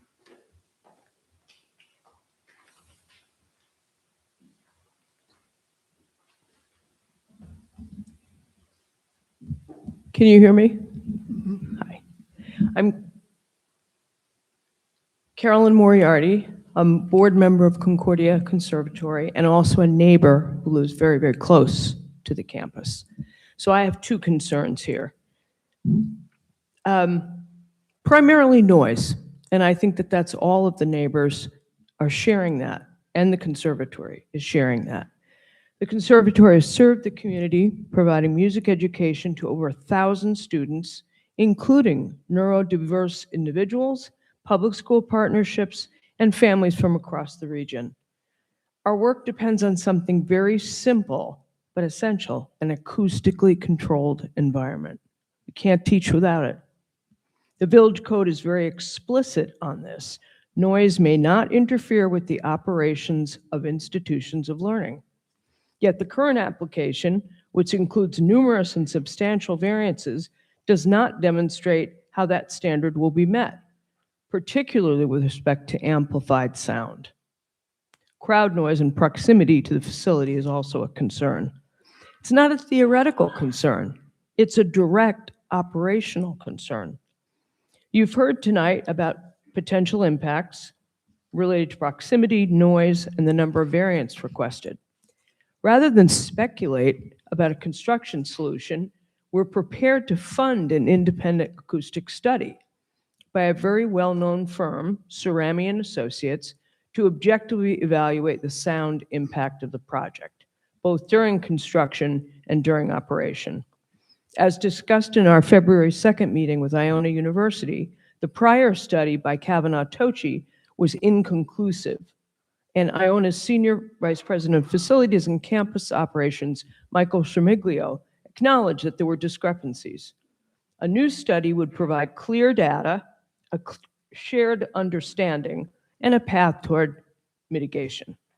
It would also ensure alignment with the village code, which states, and I'm going to read it, no person shall make or cause to be made any unreasonable, loud, or unusual noise which annoys, disturbs, or endangers the comfort, repose, health, or safety of others. Why have we not talked about noise? I would think noise variances will be required in this project. So that's a discussion that we should have. So we are asking for a formal acoustic study. We are willing to finance it, and enforceable productions based on the conclusions of that study should ensure compliance with the village code. This is a reasonable, practical step that protects all parties, the village, Iona, and the conservatory. Thank you.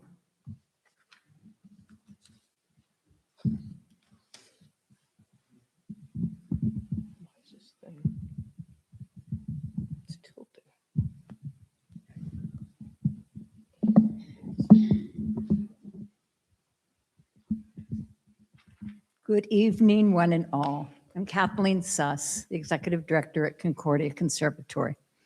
I want to make it very clear.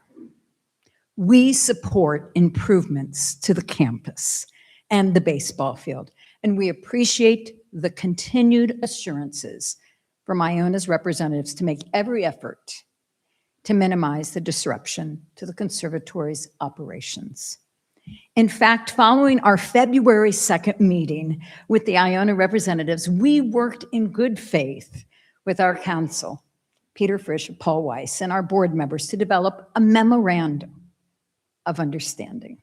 This document outlined practical measures to ensure safety, access, and protection from noise and disruption, and we all agreed at that meeting to support the project contingent upon those protections being in place. Unfortunately, we were subsequently notified by General Counsel Susan Fiore that the letter dated February 27th that Iona University declines to enter into a memo of understanding with Concordia Conservatory.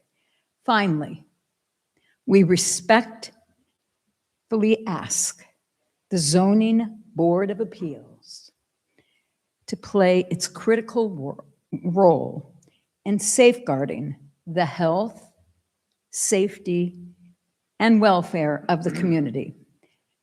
As outlined in the application's materials, this project requires numerous variances, and with that comes the responsibility to ensure that neighboring uses are not adversely impacted, not only in the coming years, but for decades to come.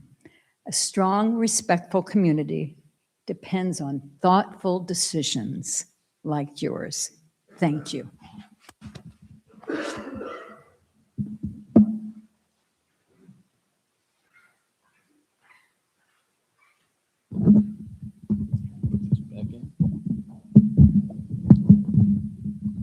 How you doing?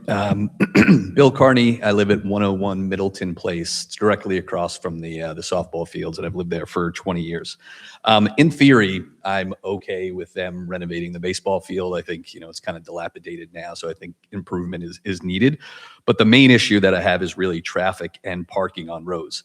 And I was a little concerned earlier, or confused earlier, when somebody said there isn't going to be an entrance on Rose Avenue. There, in their drawings, there's a sidewalk that leads to a gate that they have people entering the gate and walking upstairs to access the seating. So there definitely seems to be an entrance on Rose. Currently, Rose is the main entrance to Bronxville Manor. It's also where all the buses for Tuckahoe schools go down. So it's a ton of traffic every single day down there. And currently there are about 25 spots, as you guys mentioned, on Rose Avenue. It's currently adjacent to the turf field, and that's mainly where people for the turf field park. But since Iona had renovated the turf field about 5 or 6 years ago, the parking has absolutely gotten worse. People constantly double park. They illegally park on that road. And when Iona was in front of the Tuckahoe Planning Board for that field, they said, we will have 2 attendants at every event directing people. Guess what? There was nobody ever there. There are constantly people, and I can send you videos of people double parked, triple parked, illegally parked. I know they mentioned they're going to have signs that say no drop off, no parking. There are already signs there that say no parking, no drop off. People constantly park there. So, it's been an issue for a while. Currently, there's no entrance to the field on Rose. There's a chain link fence. It's where people stand to kind of watch. But when you put up the seating there, that will be eliminated. You won't be able to really watch from Rose. So I'm not sure why we need to have an access on Rose Avenue. If you have an access point on Rose Avenue, you're only encouraging people to stop and drop off or double park there. And if you eliminate that entrance, guess what? People aren't going to drop off there or double park there. If the only entrance is where the parking is for the Meyer Center, where there is plentiful parking, I think there's well over 100 spots there, you're going to eliminate a lot of traffic on Rose, and you're going to eliminate people parking on McKinley and Hobart because there's no access point. The only access point is on Iona's campus by the Meyer Athletics Center. So I'm not sure, this isn't a public field that the neighbors are going to be able to access and play on. It's a field that is strictly going to be used by or rented out by Iona. So I'm not sure why the neighborhood has to bear the burden of the increased traffic. If you only have the access point at Meyer, that's the only place people are going to park. Nobody's going to want to drop off on Rose because they'd have to walk all the way around. So again, I don't know why you would need an access point on Rose. Nobody has given me a good answer as to why that's needed. Again, I'm fine with them renovating it, but they should really bear the burden of the parking. They have sufficient parking out in front of the Meyer Center, and they're putting in a whole new access point there. That should really be the only access point. Nobody from the public is going to access it. There's no reason to have any entrance on Rose. So if you do approve it, I really ask you to, close off that entrance, and that'll alleviate a lot of the issues that people have brought up with people double parking because they don't know where to get in. The only entrance should be on their campus. Thank you. Somebody from Iona just addressed that question, that concern. Yes, thank you. And I apologize if I wasn't clear on that point, but the main parking for this facility is going to be at the Meyer Center parking, and that is where we will have our primary access walk. The access off of Rose, this is to connect the dugout for the away team down to the bullpens, because if we don't have a walk connecting this dugout around to the bullpens, then they'll need to cross the field, and that's a problematic situation. So that was the impetus for us generating this connection. We do have gates at each of these connection points, which will be lockable, so the players will be able to get through as needed, but they're not going to be access points, and there will be no drop-off location along Rose Avenue. Another reason for this particular connection is that there is currently a walk that connects to an entry here, which is utilized by the tennis facility that's housed in this portion of the building, and we're maintaining that connection for them. Then again, it will be gated, and the gates will be locked and controlled so that it's not something that can be used for drop-off along roads. Okay, so there is that current walkway, as you mentioned, for the tennis center. Since Iona has taken over, they have chain locked that entrance. So there's no more entrance to the tennis center through that walkway. Everybody who accesses the tennis center has to park in Meyer. So are you saying that that entrance will be chain locked for, he's shaking his head, so it's not going to be chain locked. So there will be an entrance to the field that people, the public, people can drop off. No. I'm sorry, Mike, would you like to speak to this? Yeah.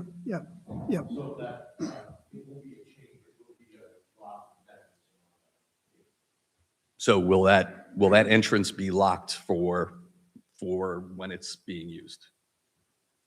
Correct. That will be locked when it's being used.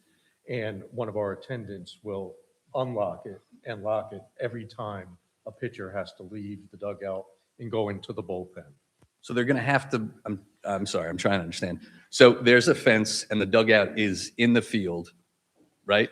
On the other side of the fence. Correct. So you're saying that somebody's going to have to leave the dugout, walk outside that fence, walk down Rose Avenue, and then walk in through the gate to get to the bullpen? Yes, we said that from the beginning as well. So why wouldn't you just maintain that access within the field and not on the other side of the chain link fence? I don't understand why somebody has to walk out of the field down Rose Avenue. Are you saying walk on the inside of the field? Yeah, not on the inside of the field, but just on the inside of the chain link fence on Rose Avenue. So, no, there's not enough room. And we did consider taking the walk and pulling it away from Rose Avenue. But by keeping it along the road, we're able to have some plantings and at least a little bit of grading to help soften those, that area. So there is not enough room between the property line and the facility to provide this walk. So is the chain link fence, so you have the dugout. So you're saying is the chain link fence going to be right behind the dugout? There's no space between the back of the dugout and the chain link fence? The chain link fence starts at the front left corner of the dugout. Okay. I apologize, this is going to be a little bit small. No, you can zoom in. It was So- good. The chain link fence kind of starts right here at the front on the field side and comes off the corner and then goes up. So when you come out of the dugout, you'll be going from the dugout directly through a door in the dugout. The same as you do on this dugout, there will be a door that the players exit from the side. Yep. So they'll exit that door from the dugout and go down the sloped walk and then navigate down Rose Avenue. We're providing the sidewalk so that they're not on Rose Avenue. We're trying to mitigate that and make it as safe as we can. I mean, I'm no architect, but I would imagine that an architect can probably find a way that the pitcher doesn't have to walk out onto Rose Avenue so that it can all be confined within. Like, it seems like a lot of work. You're putting in 2 gates to have 3 pitching changes a game. Like, I would love nothing more than to eliminate that. Yeah. Because the funds that we're spending on that, the extra drainage are beyond what we anticipated on spending for the entire project. I would love to mitigate and remove some of the sidewalk, but we can't because that was built with accessibility in mind as well. It sounds counterintuitive because if you're pitching in a baseball game, you may not have a disability. Yeah. But we had to design to those standards. but those gates will not, so what you're saying is those gates will not be used for spectators at all to enter the field. They will not. Okay. I hope that's a. Thank you. Okay, anyone else? I know I already spoke. Didn't you already speak? I just wanted to know, is anyone from Iona here prepared to address the noise question? Because I haven't heard any answers about that. Well, can I just say, I believe, Kevin, that is a planning board. That is not a variance, so we will not be discussing it tonight. Now, remember this, anything that gets decided has to go back to planning board if this is approved. And that would be where you would take that up. Okay, thank you. Our understanding is parking, sound, traffic, and flooding are not our issues. You're talking about area variances, setbacks, and right-of-way variances, that sort of thing is what we're talking about. So, could you introduce yourself, please? George Eunice, resident on Edgewood Lane, about a block away from all of this for 48 years. When we moved in, Concordia had a baseball field that was very nice to have around, but has become very dilapidated, as has the entire Concordia campus. Along comes Iona and has done a magnificent job. And they should be congratulated, and we should be very grateful to Iona for what they've done. I understand why there's a lot of concern about modernizing the baseball field. Why don't we think about our alternatives? would you all rather see housing development there? Or would you rather see an extended care facility with ambulances going in and out 24/7 or something else, God knows? Or would you rather see open space with young people playing baseball? The season is very short in the Northeast. We survived, in my time, 48 years of Concordia baseball. And we can survive another 48 years of Iona baseball. And hopefully they'll be more successful, Coach. But I understand also tenant privilege and attention to tenants and the Concordia Conservancy. My grandson went to the Concordia Conservancy. We've been fans of the Concordia Conservancy.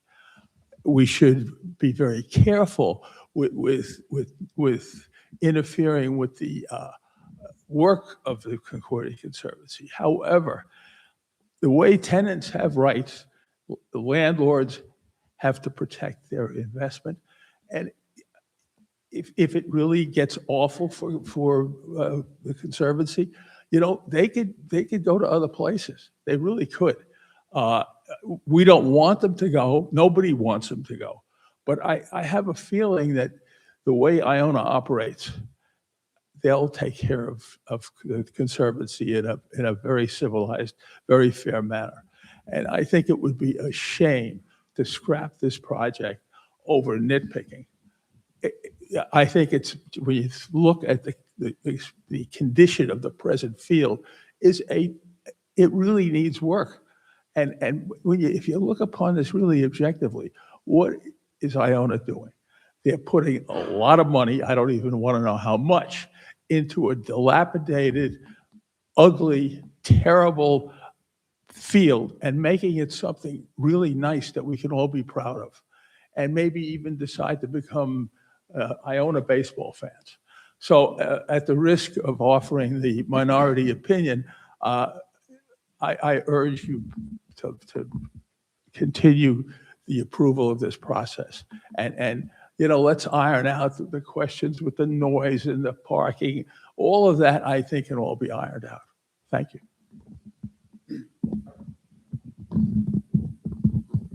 Okay. Well, if there are no more comments, questions, okay. Okay, could you introduce yourself and please speak into the mic? Hi, my name is Gina Najito Lander, and I live at 2 Hobart Street. So I am heavily impacted by this, living directly across the street from the outfield. Now, I actually did not realize it would be a different board tonight, so I didn't realize I'd be speaking to a whole group of new board members. So in one of the last meetings, I reiterated that in our backyard, we have had many fly balls land in our backyard where my 4-year-old plays in his play yard, his swing set. My dog is back there. She has ingested baseballs, and we've had to deal with the repercussions of that, not to get graphic. And I'm concerned with the height of the netting that is proposed. If they are lowering the field to level it, and they are adding the netting beyond that, how much higher than where it is right now will it actually be?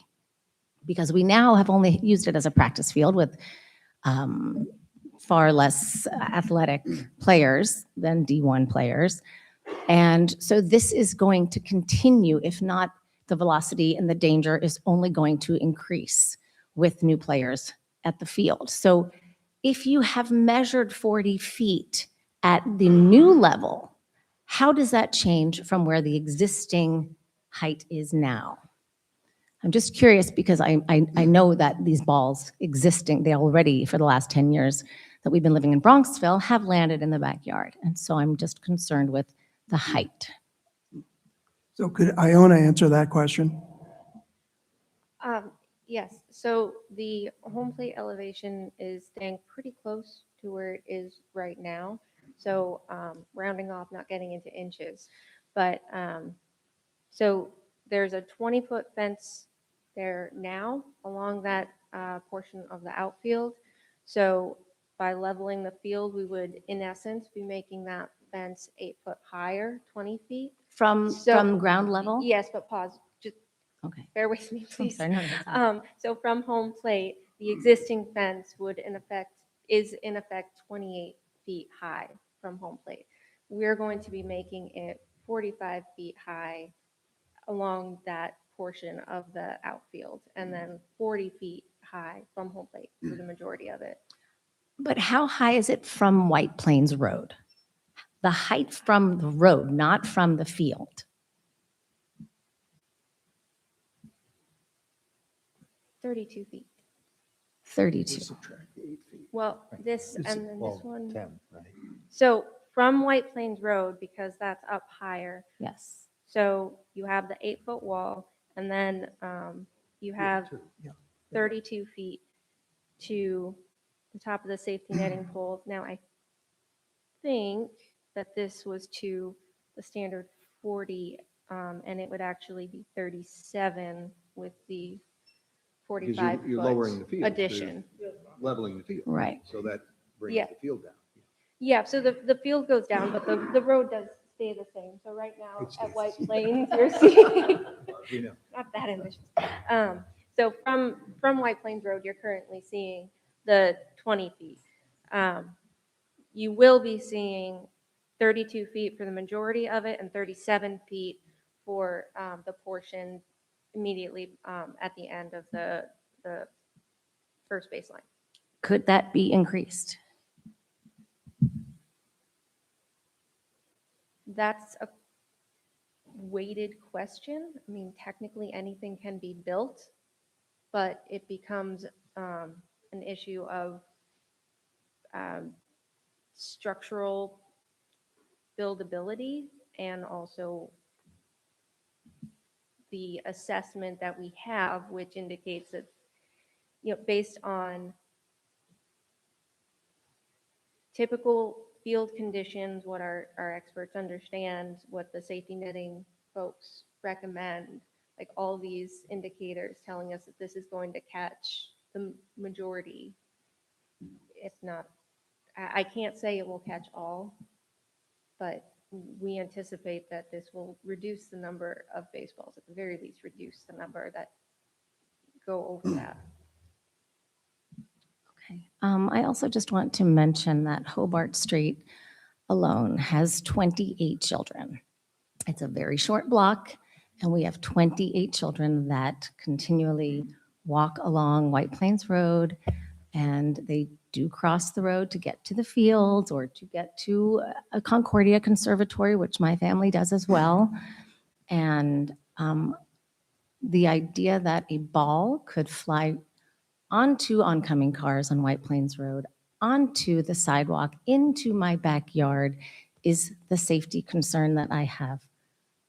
And I hope that can be addressed. If that means putting a row of dense, not just a few trees, deciduous trees, but if you can put a row of dense hedging, which would be in line with the community and the beautification of Bronxville and what most homes do for protection, and on both sides, White Plains side, on the east side and the west side as well, if that could be a consideration, that would be greatly appreciated. That is all. Well, thank you very much. Thank you. Okay, so if done with public comment, I want to just turn to my board members to see if there are any more questions, comments for Iona before I make a resolution. Oh, okay. Okay. So just one thing, just for clarification, we're voting tonight. We'll see how it comes out, but if it is approved, this has to go back to planning. I think everyone knows that. So a number of the issues that came up, we're not voting on tonight. You've raised them. But just as a reminder, that the process, if it is approved tonight, will need to go back to planning for approval. Okay, so let me propose a resolution by the Zoning Board of Appeals that grants to Iona University the following variances. Now, bear with me on these, because it's a, Iona's already walked you through them, but let me repeat them. First is the front yard setback, section 310-10.D1 and 310-3. Two of the items, dugout along Rose Avenue and press box and spectator seating required to be 30 feet to the property line. The proposed is 3'8" for the dugout and 1'8" for the press box and spectator seating. Next, section 310-10.D4. This is concerning paved terraces, steps, and walks. So the stairs at the dugout along Rose Avenue, which we saw, required is 4 feet to the property line, proposed is 2 feet. Next, section 310-10.D4. This is regarding front yard fences and walls. Again, this is tied to residential, because this is deemed a residential lot. So the following items are proposing a more than 1/2 solid wall. Requirement is less than 1/2 solid. Think picket fence. The following items are the retaining wall type A, retaining wall type B, padding at left field fence, home plate, backstop, press box, lock and load, retaining wall, and the windscreen panels, along with the right field foul pole. All of those are proposed as more than 1/2 solid. Next, section 310-10.B and 310-8.A3A. This is in connection with the poles that are holding up the netting. Required maximum is 42 feet. The proposed is 48 feet, plus or minus, it depends on the area. But again, that was proposal for safety considerations. Next variance is section 310-10.D5. This is what Iona was discussing earlier, that these various improvements have to be per the code behind the principal building. This is behind the gym. Think residential. So these items I'm going to list are going to be in front of the principal building, because obviously that's where the baseball field is. And so this would include the dugout along Rose Avenue, press box, spectator seating, lock and land wall, backstop at home plate, scoreboard, outfield fencing, 8-foot CLF and double gate at bullpen, and 8-foot CLF at left field, retaining wall, which we talked about before, type A, and the type B retaining wall, the poles that are holding up the netting, and then we have the foul pole for both right and left field. All of those are proposed, obviously, to be in front of the Meyer Center. Last one is section 310-8.A3. Again, this is, as Iona walked us through this, this is a requirement that these following items be set back 50 feet from Rose Avenue, again, due to the permitted code. So each of these I'll mention separately because the proposals are slightly different in terms of the situation. Dugout along Rose Avenue would be 16 feet, 11 inches to Rose Avenue. The press box, spectator seating, shed, 15 feet, 8 inches. Poles in the netting, 17.6 inches to Rose Avenue. Backstop, integrated padding, 31.5 feet, Rose Avenue. Outfield fencing and safety netting, that is 25 feet 2 inches to Rose Avenue, 8 feet CLF, and double gate at the bullpen, 35 feet 6 inches to Rose Avenue. Then we have the retaining wall type A and type B. Type A is 15.8 inches to Rose Avenue. The type B wall is 29 6 inches to Rose Avenue. And then last is the foul pole in right field, 34 feet 3 inches to Rose Avenue. So let me start with you, Marty. What are your thoughts? First off, someone who lives near Bronxville School, I appreciate the noise issue. It's not our concern here at the zoning board, or at least there's not a variance that's being proposed for approval here. So very sympathetic to that, very sympathetic to conservatory. In terms of the history of this location, I have to look at two things. Number one, is it substantially different than what has been there already?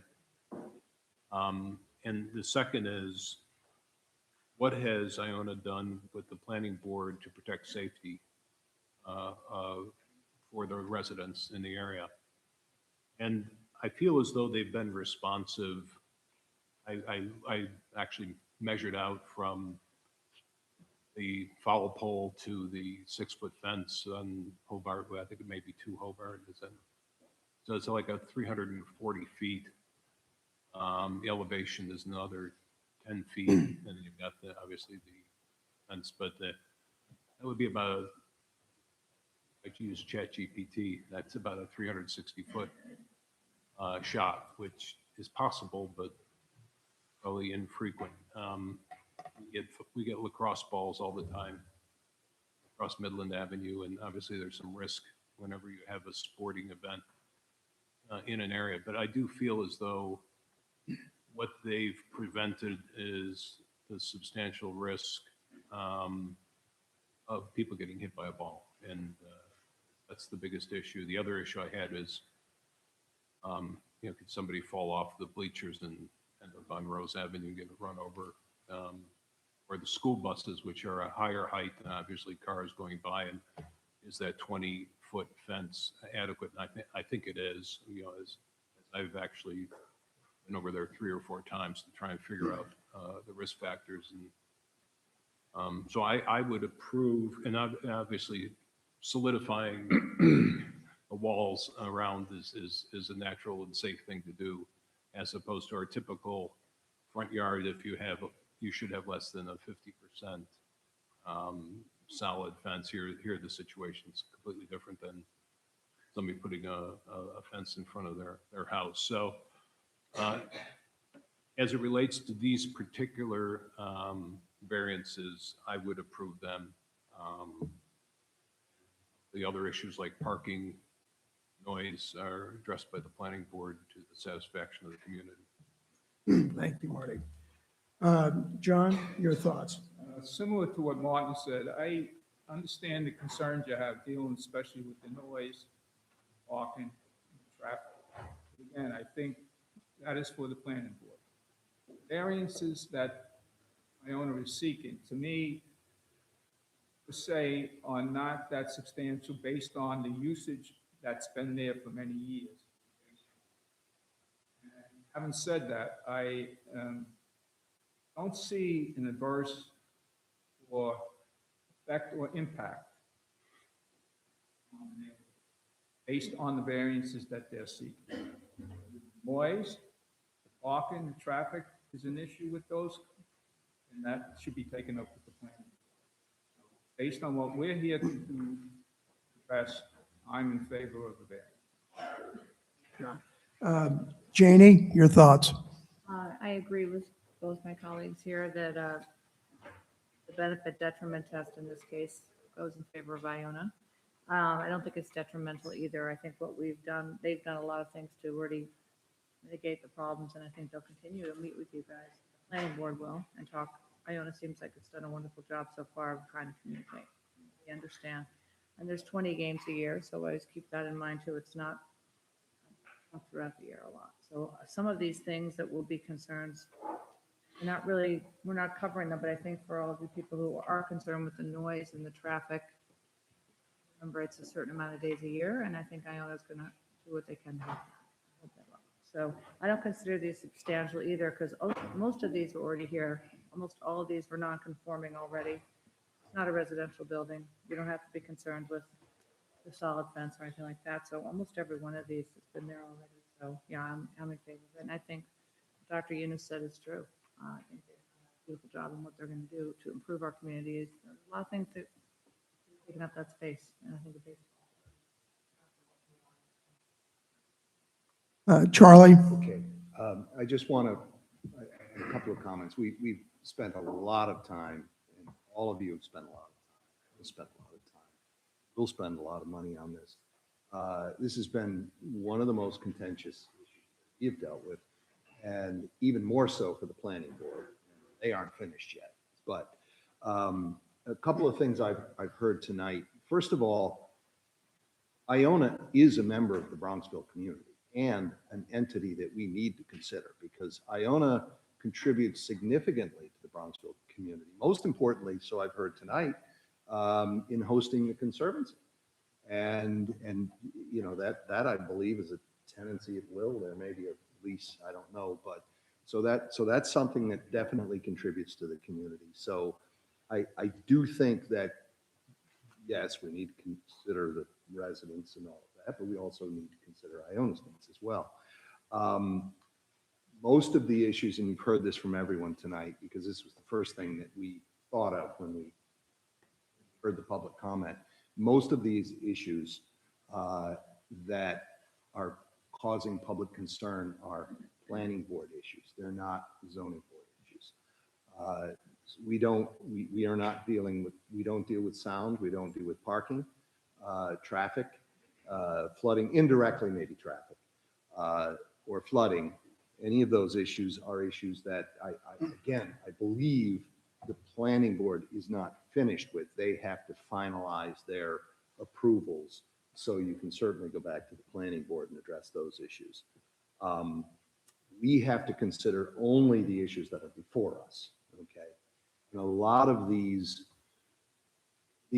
zoning variances that are being sought are directly related to the code being directed toward residential, okay?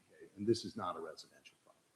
So there were, as we discussed earlier, there were 11 variances that are sought because the various elements of this field can't be placed under the code in the front of the main building.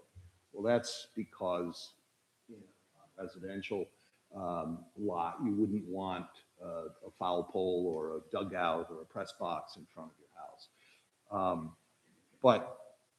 or a playset. We've had that. So really, my feeling is that when you consider all of the 4 or 5 elements that we have to consider, the undesirable change in the character of the neighborhood, well, as Dr. Eunice said, it's bad now, it's going to get better. Yes, they're asking for bigger.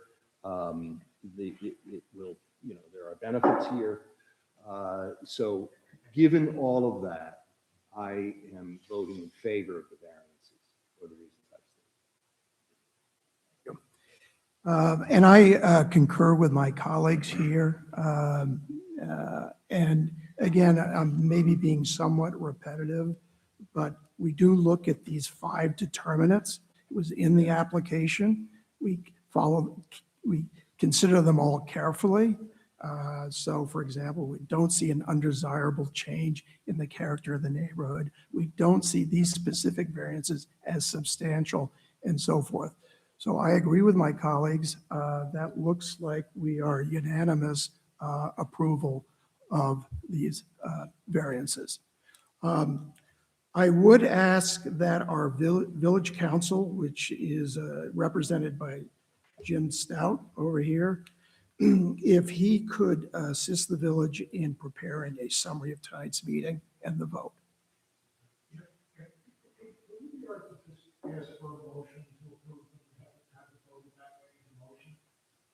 A motion to approve. Okay, could we have a motion to approve all the variances? Yes, I would move. So move. Seconded. All in favor? Aye. Anything else, Jim? Okay. All right, thank you all for attending, and that concludes tonight's meeting.